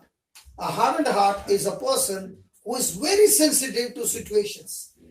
No. And he believes to the situation so much that he agrees to the situation that something is going to go wrong in my life. In the storm and nothing else. Yeah. So the person is full of problems. So when he's full of problems, even though he saw the healing of somebody else, he's saying it's not possible for me. Because his heart is hardened to the word of God. Are you understanding? Yes. Now when my brother Vincent is calling people, do you think he was like this before? No. No. He had to exercise his faith. There was a time when his heart was hardened. As he began to practice, he saw that when I begin to believe in Jesus, I'm not supposed to be amazed when those miracles happen, just the way I'm not amazed when I put sugar in the coffee. Wow. Amen. I must be amazed when I prayed and nothing happened. Yes. Yes. Yes. Yes. So when a person's heart is hardened, now was Pharaoh's heart hardened? Yes. Did he see those mighty works of God? Yes. Was he sensitive to God or was he sensitive to his stubbornness? Stubbornness. Are you following? Yes. So is a person whose heart is hardened a wicked man? Not necessarily. No. He can be a preacher. He can be an active member in the church, but he can have unbelief and be very sensitive to situations and he hardened his heart to the word of God. So most of the time when we are praying, is our heart hardened? Yes. Do you know why you got healed? Because after getting healed, you still fought the battle. If your heart had to get hardened, okay, you would have gone back in that sickness. The word of God can heal you in a service like this. But what is very important is after the service is over, don't ever think the devil is gone for a vacation. He comes back to hammer you again. And when he comes to hit you, at that time, you got to harden your heart to his attack and be sensitive to the word of God. Amen. Amen. There was a sentence that you gave us to say. Remember that last evening we sang it over and over again. I got it in my phone. I'll look it up. I said that a lot. By the wounds of Jesus. Our Father. I'll look it up. Okay, doesn't matter. You said some scripture Yeah. throughout the day. Yeah. Now, all the time. Yeah. Now, what were you doing? On one side, the devil was poking you with his pain, and you were going on saying those scriptures. What were you doing? You were saying, I can feel the pain. It actually says Satan. Satan, I don't believe you. I am the body of Christ, and Satan. Yeah, that's it. I am the body of Christ, and Satan, you have no power, no Yeah, place that's in me. it, that's it. Now, when you are saying that, the enemy is trying to harden your heart to the word of God. Now, how did Adam and Eve fall? Satan came and gave them a lie, and that lie hardened their heart to the word of God and became sensitive to what Satan said. So every moment, our heart needs to be hardened. But our heart needs to be hardened to every knowledge that comes from Satan and be extremely sensitive to the word of God. So your battle is not to fight against Satan. Your battle is how quickly can you harden your heart to the situation and be sensitive to the word of God. Amen. So the more you practice and the more you practice and the more you practice the word of God, you become so sensitive to the word of God. Now when the healing or for example the healing, you have hardened your heart to the sickness and you can get victory. But that doesn't mean you are sensitive to other areas of your life. The other areas you are still hardened in your heart when it comes to the word. So under battle and using it again and again makes you sensitive to the word of God and hardens your heart to the situation. For example, here's my sister who said, I got so many steroids, I got so many this, I got that. Now, there's a brother by the name of Stephen. He had taken steroids, chemo, last stage, his skull has got a hole because of cancer. And he's about to die in 15 days. Death sentence is given. Now, he begins to hear on the word of God only one sentence. Life and death is in the power of your tongue. He becomes so sensitive that he says, if life is in my tongue, I'm going to speak now in the name of Jesus, I'm good. In the name of Jesus, I'm healthy. In the name of Jesus, I'm powerful. In the name of Jesus, I'm filled with God's favor. In the name of Jesus, I'm completely delivered. In the name of Jesus, I'm completely restored. And he went on while taking his chemo for 4 hours, 3 hours, he said that. His whole system, he cannot eat food. The first thing he said to his family, get me food. Why did he say that? Because the doctor said after this chemo or during this chemo, you will have blood in your motions. You will have blood in your urine. You will have blood coming out of your mouth. And when he went to pass stools, he did not see blood. When he passed urine, he did not see blood. He said, now I'm sensitive to the word of God and I harden my heart to every symptom. I harden my heart to every report. I'm going to believe. And the first proof I do is I'll get the normal food and I'll eat it. So the family brought the food. He began to say, Lord, what you have created is good for me. And this food, I bless it and it is good for me. My stomach is strong. My stomach is healthy. And my stomach has digested this food. And he ate up the whole food. He did not vomit. Amen. When the doctor came, he said, how come you're looking so fresh? Because he said, I'm already healed. Wow. So he said, what do you mean you're already healed? He said, I just ate food. He said, impossible, you can't eat food. He said, I ate food. And not only I ate food, I went to pass urine, no blood. I went for the stool, no blood. And I'm coming back with a new report. I'm already healed. He became so sensitive to the word of God that he hardened his heart to every symptom, and he came back with victory. Now, when he came to meet me all the way from Kanyakumari, driving 1600 kilometers, he came driving 1600 kilometers and he came to meet me. And he said, brother, I've come to tell you, I watched the video and I got healed. And I said, what happened to your hair? You got no eyebrows. You got no hair. He said, that's because of the effect of chemo. I said, who told you that that's the effect of chemo? The Bible says in Mark 16, even those who believe in Jesus, even if they drink deadly poison, that poison should not affect you. Hallelujah. Who told you that? He said, I never knew it. Can you show me? And I showed him. He said, I'm coming back. I'm coming back. And from that day on, he said, chemo, you have no bad effect or side effect on my body.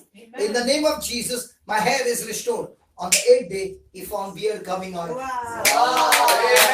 Hallelujah. Now, was he hardening his heart No. to the situation, Yes. to every medical science report? Yeah. His own sister is a doctor. And she and he began to exercise their faith. Now, at home, they stopped praying, God, heal my husband. Now, thank you, Lord, my husband is completely healed. He's a great man of God. He's filled with fire of God. And he's going from place to place proclaiming the word of God. Amen. Are you understanding? Yes. Every moment of our life, we have a hardened heart. The question is your heart hardened to the word, or is your heart hardened to the situation? And the Bible says, Jesus says, they did not consider the miracle of the loaves. Why? Because their hearts were hard. Did you get it? So hardened heart is not a person who is wicked. A hardened heart is a person who's got unbelief to the word of God and extreme belief to the situation. Yeah. Now the person can reverse it and he can have extreme unbelief towards the situation and extreme belief to the word of God. Why do you think we get so many results in healing? Because we have hardened the heart to whatever the person says. Like he was saying about what was that? Rheumatitis. Even I can't say, but he said it better. And then arthritis and all that. Now all that is weakening your bone and your cartilages are worn out. Now something that has been destroyed, you are saying, hey, come on, let's work it out. And I want to prove to you that it will be completely restored right now. Why is he saying that? He has hardened his heart about what medical science says. He has become sensitive to what the Creator says. Because medical science is not yet discovering one more power which they don't understand. And that power is a spiritual power called faith. Amen. Medical science is operating on natural laws and we are operating on divine laws which goes beyond the natural laws. Amen. Is that clear? Yes. Hallelujah. Hallelujah. Thank you, Jesus. Thank you, Jesus. So let's come back to marriage. Is that okay? Yes. Hello? Yes. Did you follow about hardening your heart? Hallelujah.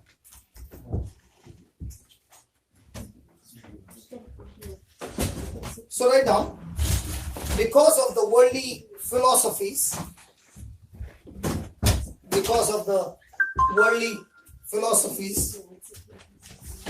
regarding marriage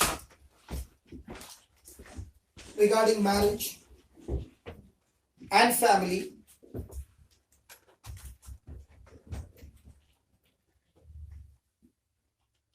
many believers are ignorant. Many believers are ignorant of God's standard. Many believers are ignorant of God's standard.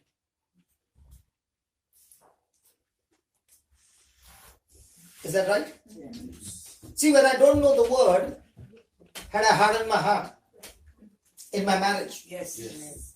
Now, how did the hardened heart get broken and became hardening of my heart to my situations? By understanding the truth. So, whose choice to harden the heart? Our own choice. Praise God. See, because we did not know God's standard or God's truth, we always prayed, God, I know that one day you will heal me. Is that right? Yes. Now, is that according to God's word? No. So when I am praying desperately, fasting and praying, God, I know you will heal me. Is that the truth? No. No. So have I hardened my heart to the word of God? Yes. Why did my heart get hardened? Because I do not know the truth. And did Jesus say, when my word abides in you, you shall know the truth and the truth will set you free. So if I want freedom, I should know the truth. And where do I get the truth? The word. The word of God. Hallelujah. So what about laying of hands? Is that the truth? Yes. But it's only a jump start. Because the preacher can lay hands, get a person healed. When the person goes back, the enemy starts speaking to him. He burns again, hardens his heart to the word of God. Now, will that thing come back? Yes. But Jesus said, when a spirit goes out, it goes to a dry country and does not find a place for it to live. It comes back and finds the house clean and empty. Yes. Why empty? Because this person has not fed his heart with the word of God. So when he finds it empty, he said, this time I'm not going alone. I'm going with more 7 worse spirits. And the person's condition is worse than before. So it's not enough to get your healing. What's very important is when you get healed and the house is empty, cleaned up, fill your house quickly with the word of God. Fill the heart quickly with truth. Amen? Amen. Okay, then we were reading about Mark 10. Please. I was sharing about the heart and heart. Yes. Yes, we read that again about Moses. Which was? 10 verse 5 or 4. And they said, Moses suffered to write a bill of divorcement and to put her away. But Jesus said unto them, for your hardness of heart, For your, now do you understand? yes, Hey, for your hardness. So were they sensitive to the word of God or were they sensitive to their situations? Situation. So their hearts were hardened. For the hardness of heart, he wrote you this commandment. But from the beginning of the creation, male and female made he them. Yeah, then.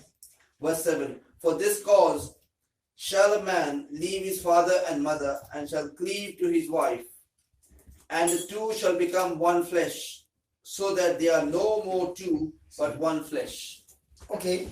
Verse 9. What therefore God has joined together, let not man put asunder. Now read that again very slowly for this reason.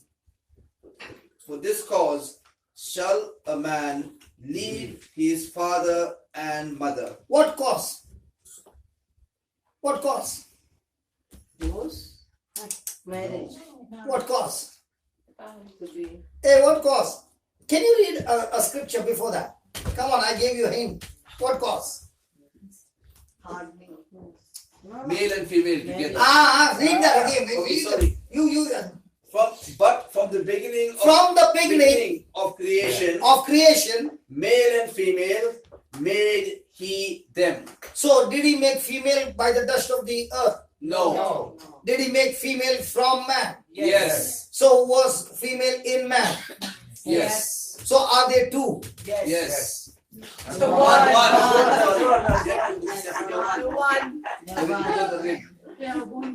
The woman was in man. Yeah. So they were fused together. Spiritually, they are one. Yes. Because when God breathed his breath into man, did the dust become a living being? Yes. From that same now is he a dust or living being? Living. Why is he a living being? The Spirit of God. Because the Spirit of God is in him. What happens when the man's spirit leaves? He dies. He goes back to dust. Yes. Are you following? Yes. So did God take a rib out of man Yes. and put a flesh Yes. and made a woman? Yes. So are they two? One. But how many of us believe that I and my spouse are one? Because we think that he is different and I am different. I'm so perfect in this area and he's so imperfect in that area. And that's why there is a Flesh. fight. How many times would you take your finger and take a hammer and hit your own finger? Not even once. In the same way, when a person understands that my spouse is my own, More reflection. or not relation, Flesh. One. we both are one. Will I, with my words, hurt my spouse? Because we don't have the knowledge, our hearts are hardened. Are you understanding? What teaching? And because of the hardness of heart, I still think that my spouse is different, I am different, and therefore, when there is no performance from my spouse, there is verbal, physical, all kind of abuse. Yes. Can you read that again, please? Sure. Let's get the juice out of it. Come on. Verse 4. Yeah. And they said, Moses suffered. No, not that. I want what Jesus said. Okay. But from the beginning of creation, male and female made he them. Made he them, then. Verse 7. For this cause shall a man leave his father and mother. So when he made them, made he them. Yes. So at that time, were they already fused? Yes. So were they already married? Yes. Yes. Can you see that? Yeah. So they were already married. So was that God kind of marriage? Yes. Yes. Praise God. For this cause. Now. Yeah. When God made man and he made a woman out of him, did God allow it to happen? Yes. Will God allow something evil to happen? No. No. So was it sanctified, holy, and in the plan and purpose of God? Yes. Praise God. Okay. For this cause shall a man leave his father and What mother. cause? What cause? Because they are fused. Yes. Now, does that fuse means I take two mobiles and I put a tape on them and they are one? Because when I was traveling, I had three bags, but the weight was less. The weight was less. But they said you can't put three. You can only put two. So what did I do? I'm an Indian. I took two bags and taped them together and put them on the. He said, now it is one. Hallelujah. Are you understanding what I'm saying? Now, does that mean that God has made male and female and he taped them together? No. No. Because when the pressure comes, The tape will take. the tape will fail. Amen, brother. and the bag will get lost. Because the tape, the luggage tag has been stuck to one bag. So it's a dangerous issue. Yes.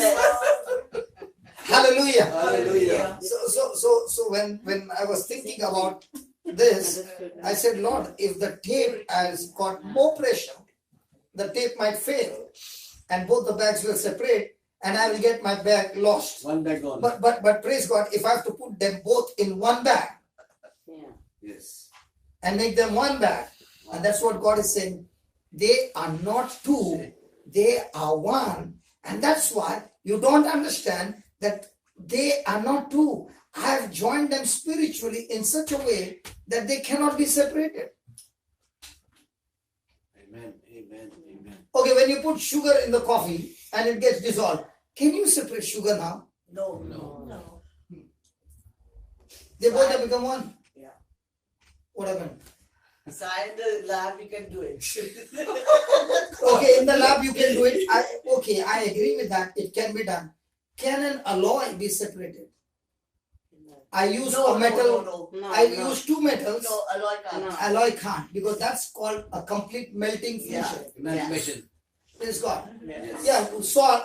If I make salt water, it can be Yes. separated with sodium and chlorine. Okay, but if I make an alloy, No, you can't. you can't. So God is saying, a man and a woman are not a chemical composition. It's a fusion of two metals. Yeah, it's Amen. separable. So if you want to separate, if you remove the hand, both one hand is gone. They are one. So don't try to separate, praise God. Hallelujah. Okay. Verse 7. For this cause shall a man leave his father and mother, and shall cleave to his wife. Verse 8. And the two shall become one flesh, so that they are no more two, but one flesh. Okay. Please write down and we'll study it.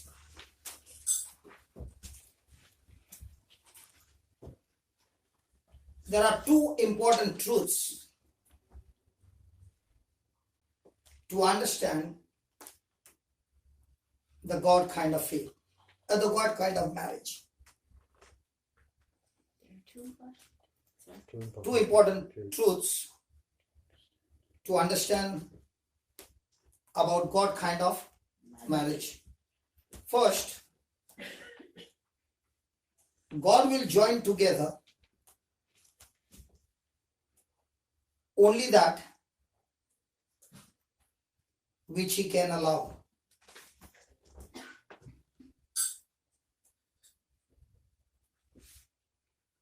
Do you believe that? Yes. Why do you believe? Give me an example.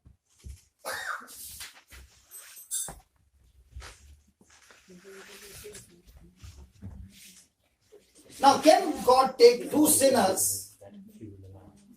Can God take two sinners and join them and fuse them and then say, I bless you, be fruitful and multiply? No. Because if He does that, He has actually encouraged sin. Because see, please understand, the blessing is God's power to bring God's goodness. It is an empowerment from God to be victorious over every trial of your life. Now, if I do not have the truth and God blessed me with finances, okay, I do not have the truth.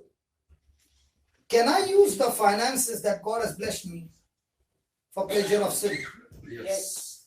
So if I had a pleasure of sin, say at one point, but now my money has multiplied, say 50 times, will my pleasure of sin remain at one, or is it going to increase? Increase.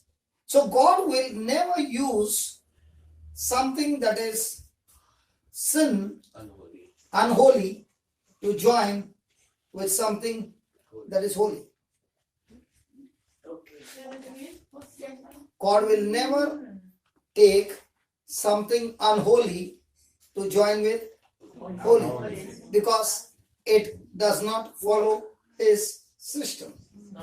Now, when Adam was created, was he holy? Yes.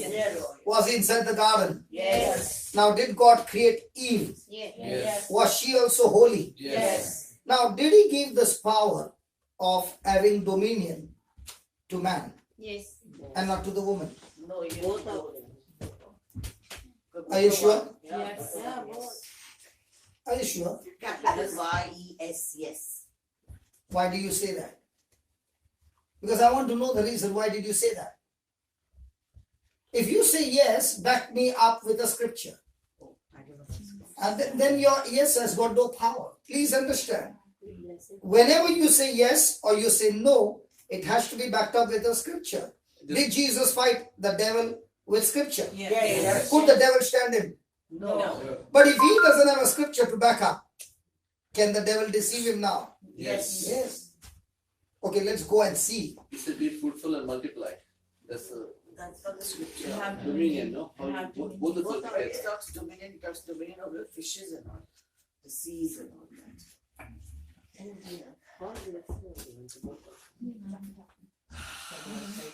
Yes. I like to confuse people first. And the confusion helps you. No. My questioning will confuse you. But the reason I'm confusing you is the devil also will confuse you.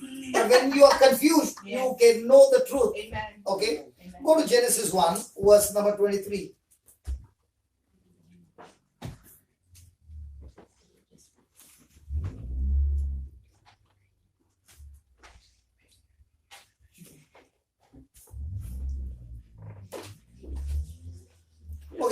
let's take 26. We won't have much time.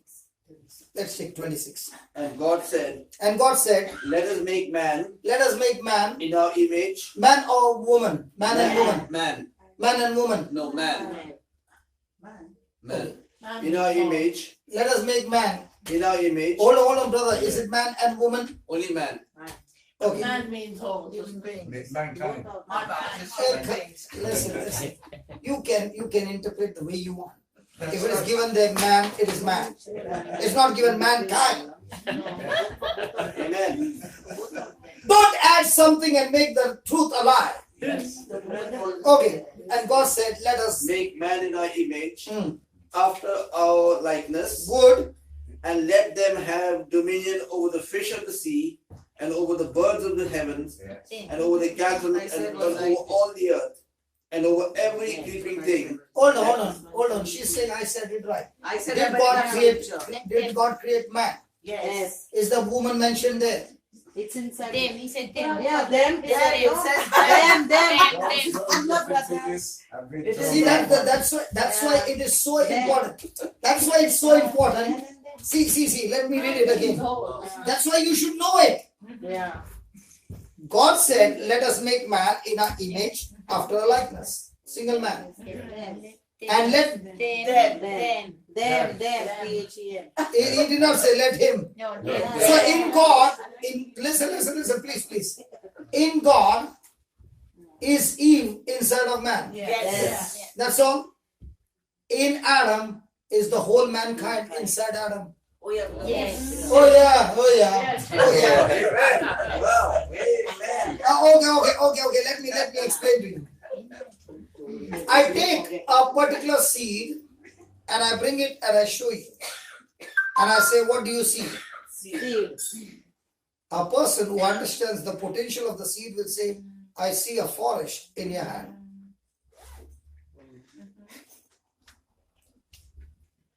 Now, with your natural eyes, you said you can see a seed. But when you understand in the spirit, you'll never say, I can see a seed. I can see a forest. Yes. Are you following? Yes.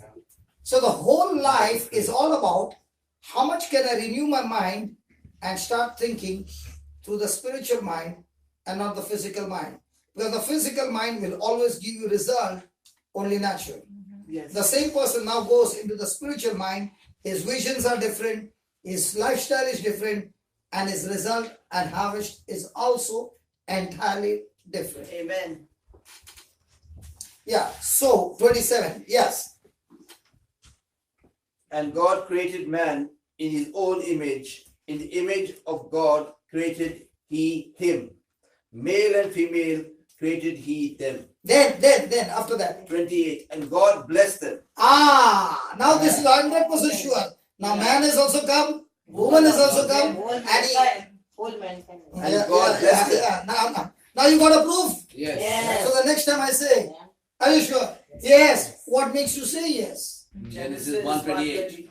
That's why are we supposed to read the Bible Yes. or with a magnifying glass Oh, search the Bible words and get the truth out of that word? Hallelujah. hallelujah. Amazing teachings. Never heard this before. Thank you. God bless you. Okay, so write down. Did you understand? Yes. Yes, write down. Point 2. No, what did you write first? Point God one. will join. Join together only that which he can allow. God cannot Yeah. and will not. God cannot and will not sanction sin. God cannot and will not sanction sin in any form. Can you tell me, somebody can tell me what's the time? It's 7:10. Okay, thank you. Because we got a night vigil tonight. Oh my gosh. Why did you say that? Oh my God. I'm thinking about how wonderful your energy. That's where you went wrong. Listen, again, that's where people go wrong. The moment you start believing that whatever you are speaking is under God's grace, Yeah. then you are no longer tapping on your power, your strength, Now, my body will surely say, I'm tired. But I can tell my body, let's tap into grace. When I'm weak, I'm He strong. will make me strong. So if you ask me, how are you going to make it? I don't know. But He said, you exercise your faith and faith will get the job done. Amen. Amen. Amen. So it's all about renewing your mind. Yeah. See, for example, people get jet lag. Yes. I never get jet lag. Why? Because I already tell my mind, you're not supposed to get jet lag. That's why you will always find the country that I land, at that very moment, I start preaching. Why? Hallelujah. Because I've already told my mind, no jet lag for you. There are many times people say, brother, such a long journey Yeah, that's from Australia to this journey, such a long journey, you must be tired. I tell them, I'm not a pilot. Neither was I a steward. I went to sleep. When I got up, I was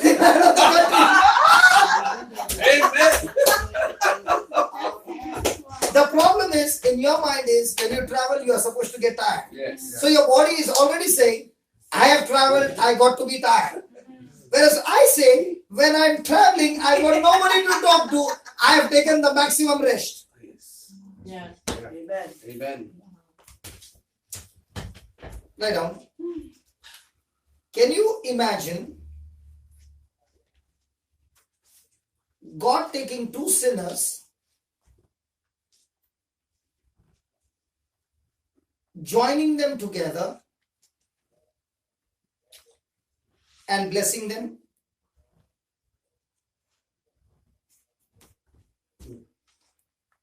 If He does that, He encourages sin.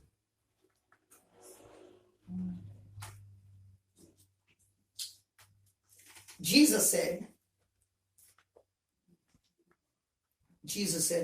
at the beginning of creation,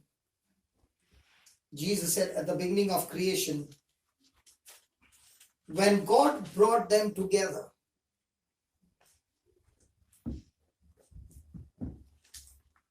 that is Adam and Eve, they were pure, holy,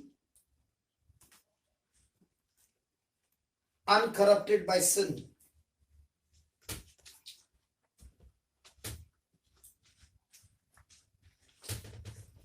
Prior to the fall,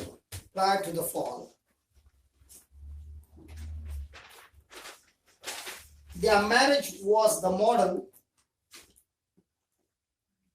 Their marriage was the model of everything God intended.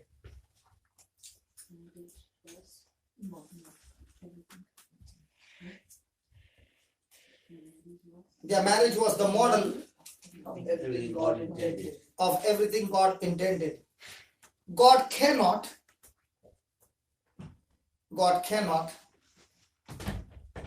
and will not bless a sinful relationship. God cannot and will not bless a sinful relationship.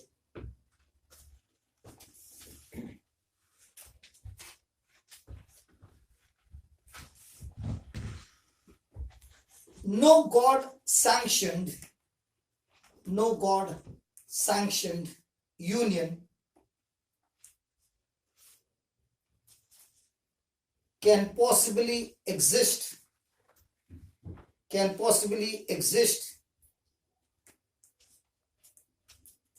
between unbelievers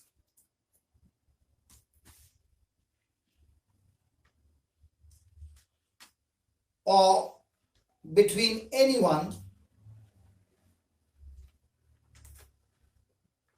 who marries with unresolved sin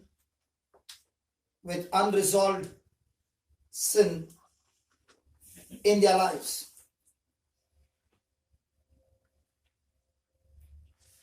Or who come together or who come together under circumstances that are sinful,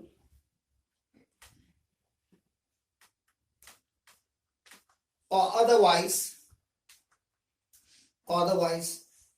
contrary to God's standard.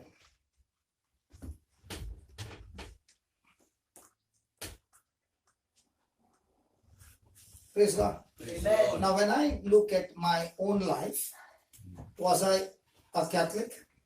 Yes. Was I baptized? Yes. Have I received communion? Yes.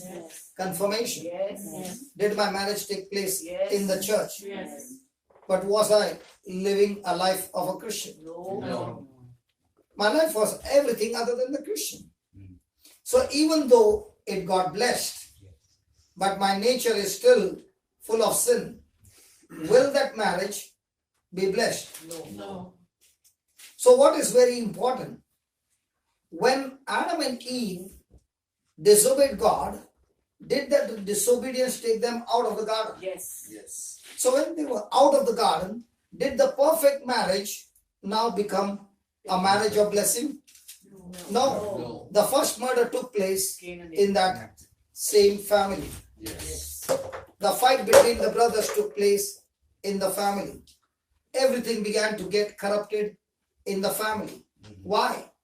The day a man and a woman who is married have unresolved sin and they continue in that, God, blessing is there. But that blessing will never manifest because they are outside the garden. Praise God. Praise the Lord. So when the marriage is in a crisis, what's the first thing we say? Supposing somebody comes and says, my marriage is in a crisis, brother, please pray. Have you heard that? Yes. Yes. Hello, have you heard that? Yes. In other words, he's saying you can continue your life the way you are and you pray and God will change everything. That's the biggest lie. Now that happened to me. Let me tell you the other part of the story. I got saved, she set me free, and now through her I received Jesus, and I began to become on a very, very fast track on the Word of God. So now when I began to study the Word of God, I had more knowledge than her. Yes. So now what am I saying? Hey, listen, you must have brought me to the Lord, but today I'm better than you. Are you understanding? Yes. And as I began to read the scripture, I found the scripture saying, wife, submit to your husband. Yes. Husband, you are the head of the family. Yes. So I said, if I'm the head of the family, I call the shots Yeah. and you follow me. So now began another problem in the house that I became a Hitler in the Word of God. If the Word of God said this, it has to be this. And if it is not, Yes. then you can get out of this house. And when I said this, she did not speak a word. She was quiet. I tell you, women are very smart.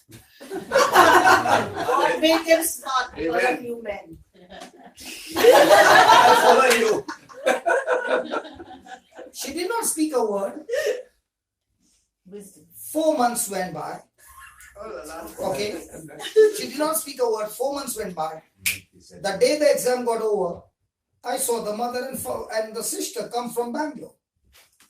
So I thought they came on a vacation. But to my surprise, she's packing the bag. And I said to her, why are you packing the bag? And she says, preacher, life and death is in the power of your tongue. Sorry. You said, get out of the house, and therefore, I'm going. And I said, listen, I did not mean what I said. She said, words have power. Yes. You activated the word, and today your harvest has come. Then I asked her, tell me one thing, when I was a bad man, you did not leave me. Why is it today that I have Jesus, I'm already preaching the word. Why is it that today you are leaving me? And she said, today you are more dangerous than before. The reason is, when you were wrong, you knew you were wrong. So when a person knows he's wrong, the person will make a correction. But today, you are wrong, but in your eyes you are right, and therefore you will never ever make the correction, and you don't even know you are on an extreme journey which will lead you to destruction. And if I do not take this step, you will not change. I am not leaving you because I hate you or I want to divorce you. I love you, but only thing that when I leave you, you will understand what I'm talking about. So I'm going now, not to divorce you, but waiting for you to change. I said, praise God. When she said that, I began to cry. And God is my witness.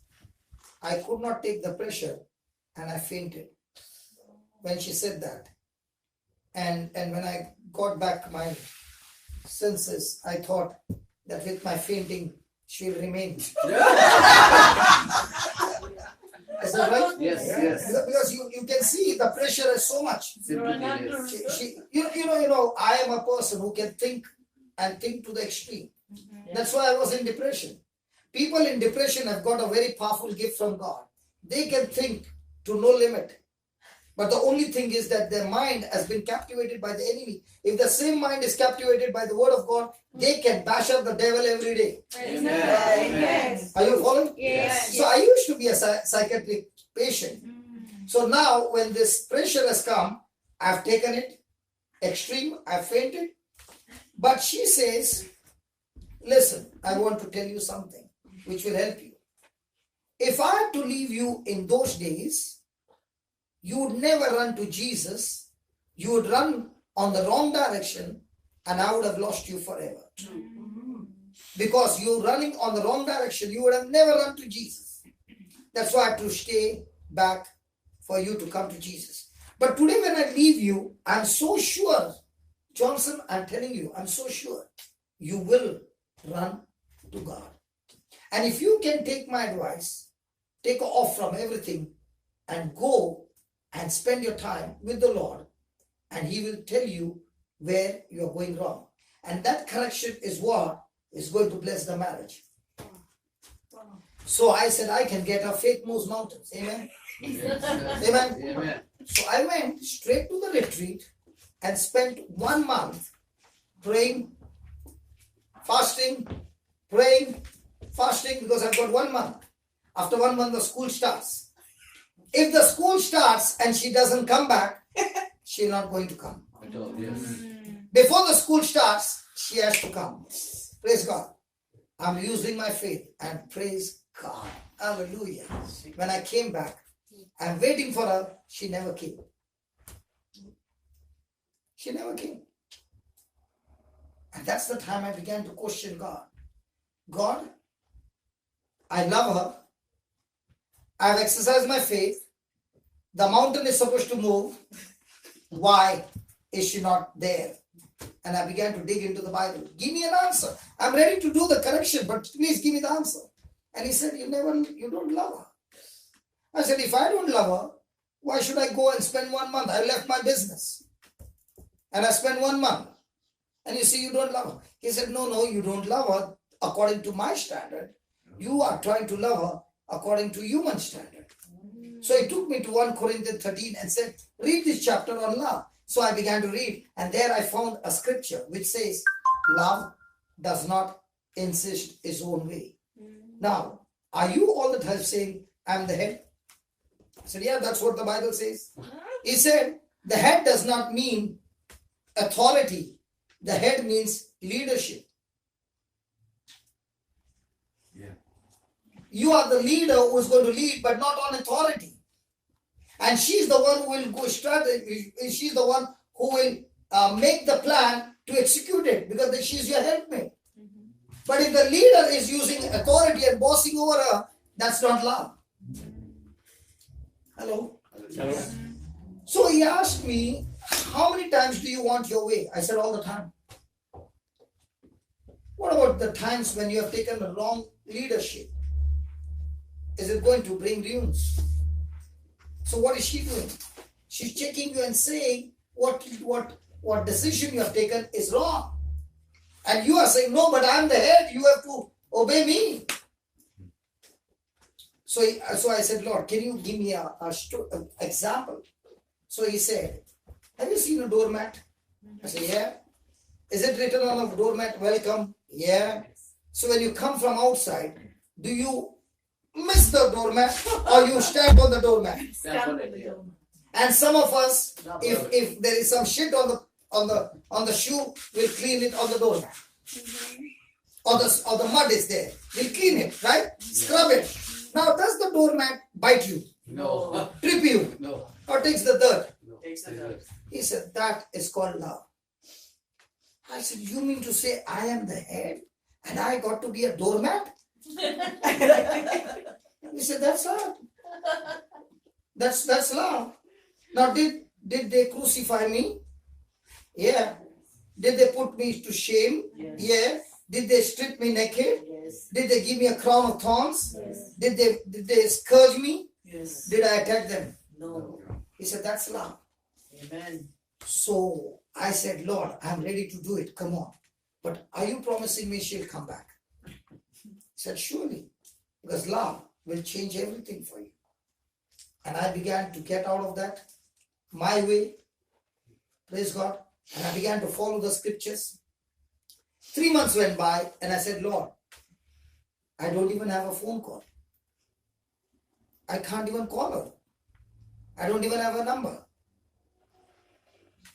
But every month, I would spend the expenses for the children and her.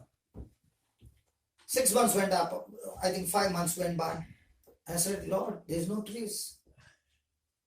When is she coming?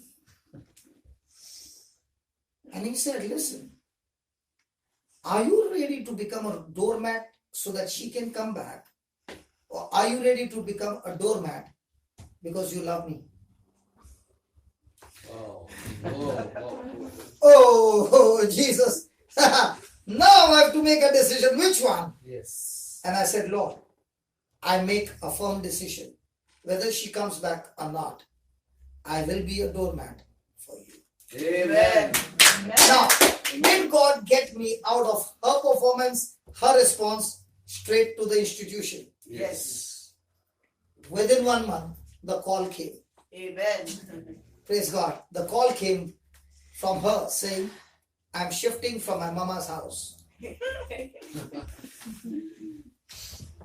Brother, we men think alike, the woman think alike. Yes.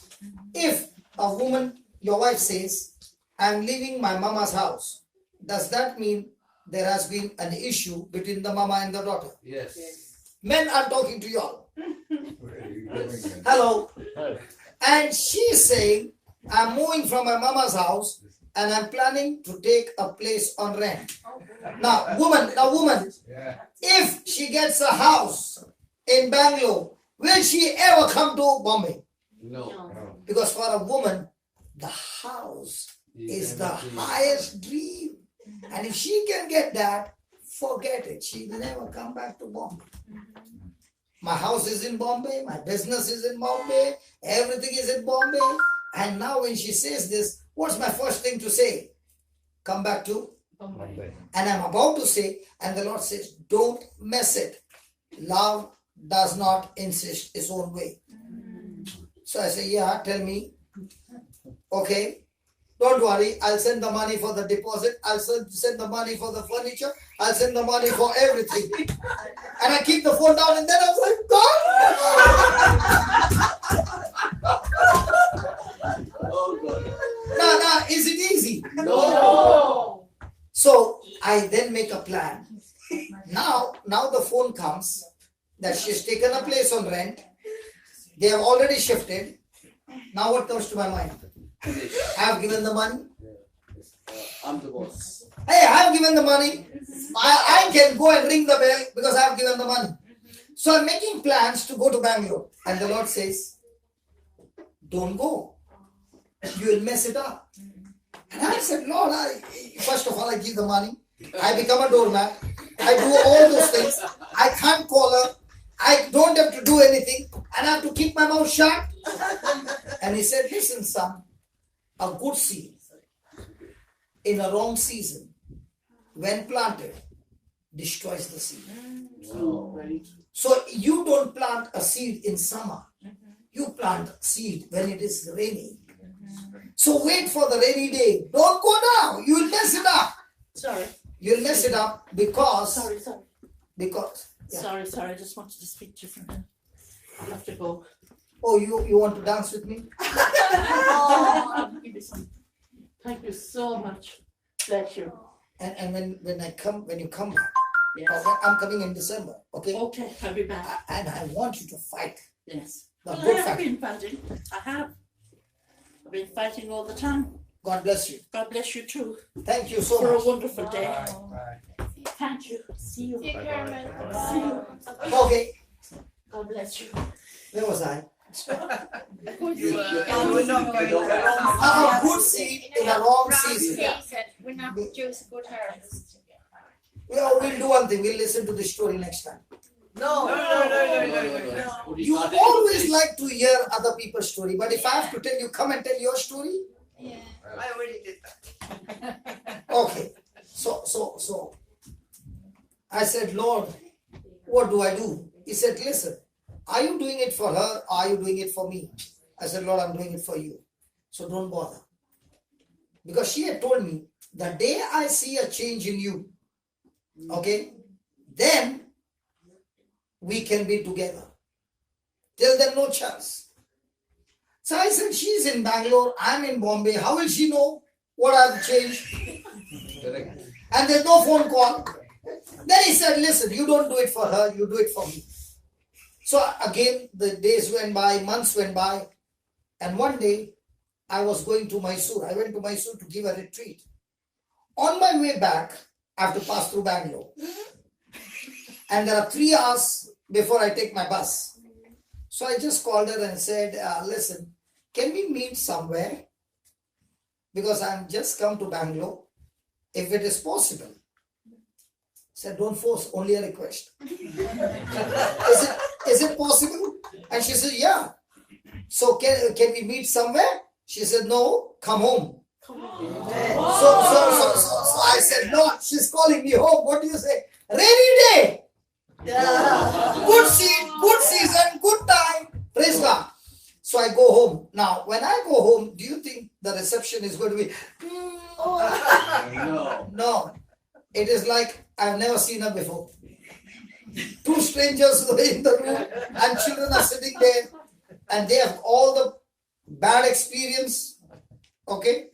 So everything is quiet. We are talking a little. Then she says, come, have dinner. So we have dinner. After the dinner, I'm picking up my bag. Very sad. I have to leave. And she looks at me and she says, why don't you stay tonight? And when I say, Lord, she's calling me, stay tonight. What do I do? He says, stay tonight. I said, what about the bus? Your bus is important or? What would you do? Hi, brother Luke, what would you do? I would stay. I did the same, brother. I did the same. And do you know the truth? From that day till today, I'm staying in that same place. Now, is it easy for me to leave my workplace, my business, everything that I have Bombay, and go and shift to Bangalore where I don't even know their language? Yes, true. Very, very true. And I tell God, why did you bring me? I am staying at home doing nothing. Actually speaking, God was preparing me to the place that I did not want to go. But a day came when she told me, why don't you go and start something in Bangalore? Means the ministry work. And I said, listen, if I start something, I go at such a high speed, then again there will be a trouble. And she said, no, this time there will be no trouble. Because this bad experience that we went through has taught you a lesson, has taught me a lesson. I've learned to live without you. Because now you are no longer my source. Amen. Jesus is my source. Okay? So I'm letting you go. And this time, if you want to go 6 months, 10 months to do the ministry work, I can handle it. Because this time, I'm no longer in partnership with you, depending on you, but I'm in partnership with God, depending on Him. And my peace is not on what you do and what you don't do. My peace is on what I am receiving from Jesus. Amen. And then when I began the ministry began to flourish and everything began to grow. And then she said one day, do you know, Johnson, when you went through that crisis, I lost you. But God is the one who resurrected you. So the person whom I got married is not you. Because you are the resurrected one through Jesus, and you no longer belong to me. You belong to Jesus. I let you go. Amen. Wow. And that is why I am able to go. And I said, what about us? She said, as for us, our life is a life of sacrifice. If that woman had not come to our house, you would have never got the truth. I would have not got the truth. You would have been dead long time back. If that woman came to our house and God has called you and He has given you a gift, it's now your turn to go from house to house, sharing the word of God. Because there are many Johnsons who are dying, and God has called you to go on that job. And I'm extremely proud when you do this job. And that's how our marriage is all about, a sacrifice. Wow. Praise God. Amen. Amen. Hallelujah. Hallelujah. So I'm going to see her only in December now. And how long was it that from when she first left to when you? It was 9 months. Praise God. But if I had not changed and got into the word, when the call came, I'm leaving my mama's house, at that time I would have shown her who I am. Are you following? Yes. So I began to learn that the more I please God in His word, He not only first healed me, the healing in me, she recognized it, and it healed the whole marriage. Amen. Amen. Hallelujah. It's a real adventure that we went through. Praise God. Hallelujah. Hallelujah. So write down the second truth. The first truth is over. The second truth in Mark chapter 10, 6 to 9. You know what I love about all the things that we went through? The devil cornered me and said, the game is over, checkmate. And God said, not yet, son. You just stick to me. We'll turn this checkmate into victory. Every problem that I went through has become a testimony. And I will always share what I've gone through, so that people who are watching and people who are listening are saying, if God could do in his marriage, I am going to be a doormat and pleasing to God. And once I start doing that, my marriage is also healed. Amen. Amen. It's not a fluke game. It's a game of chess. The devil is going to make his move, and we have the next chance to make a move. And if our move is based on the word of God, that I'm doing it for Jesus, every move of the devil will turn into testimony. Without a test, there is no testimony. Without a mess, there is no message. Hallelujah. And without a pit, there is no pulpit. So only when I went to the pit and he brought me out of the pit, he made me stand on the pulpit. Amen. Hallelujah. If you are in some pit, praise God, you are in a preparation. And the quicker you prepare yourself with the word of God, he will make you stand on a pulpit. Praise God. The second truth in Mark chapter 10, 6, 9 is that What God has joined together, what God has joined together, man must not separate. Man must not separate. Human civil government, human civil government possesses neither the authority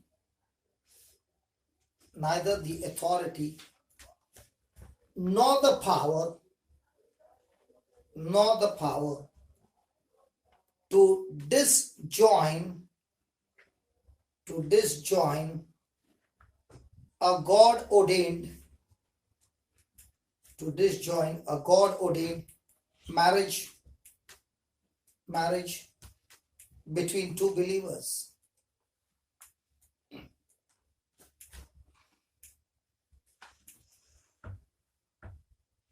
In the natural, civil marriages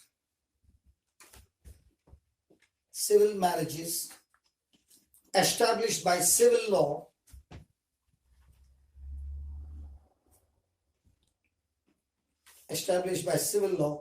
may be disestablished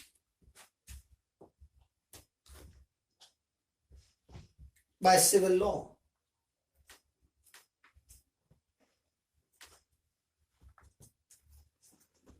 People who get married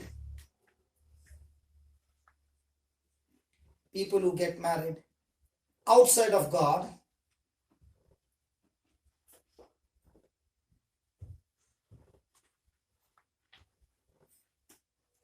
can also get unmarried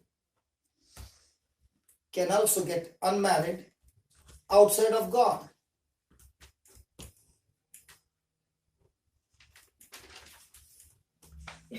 But in the spiritual,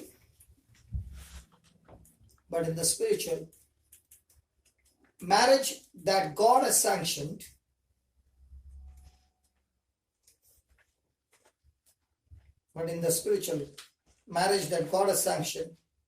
cannot be broken by the decree of men.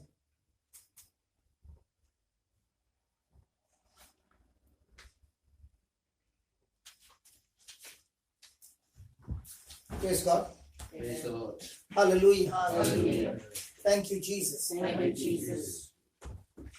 So there is more details to be explained, but let me give you a clue. If this is so, then how come the believers who came to the altar of God and got ordained in the sacrament of marriage, how come these kinds of marriage end up in separation when God is saying it cannot be separated? Now, is the Bible saying my people are destroyed because of the devil?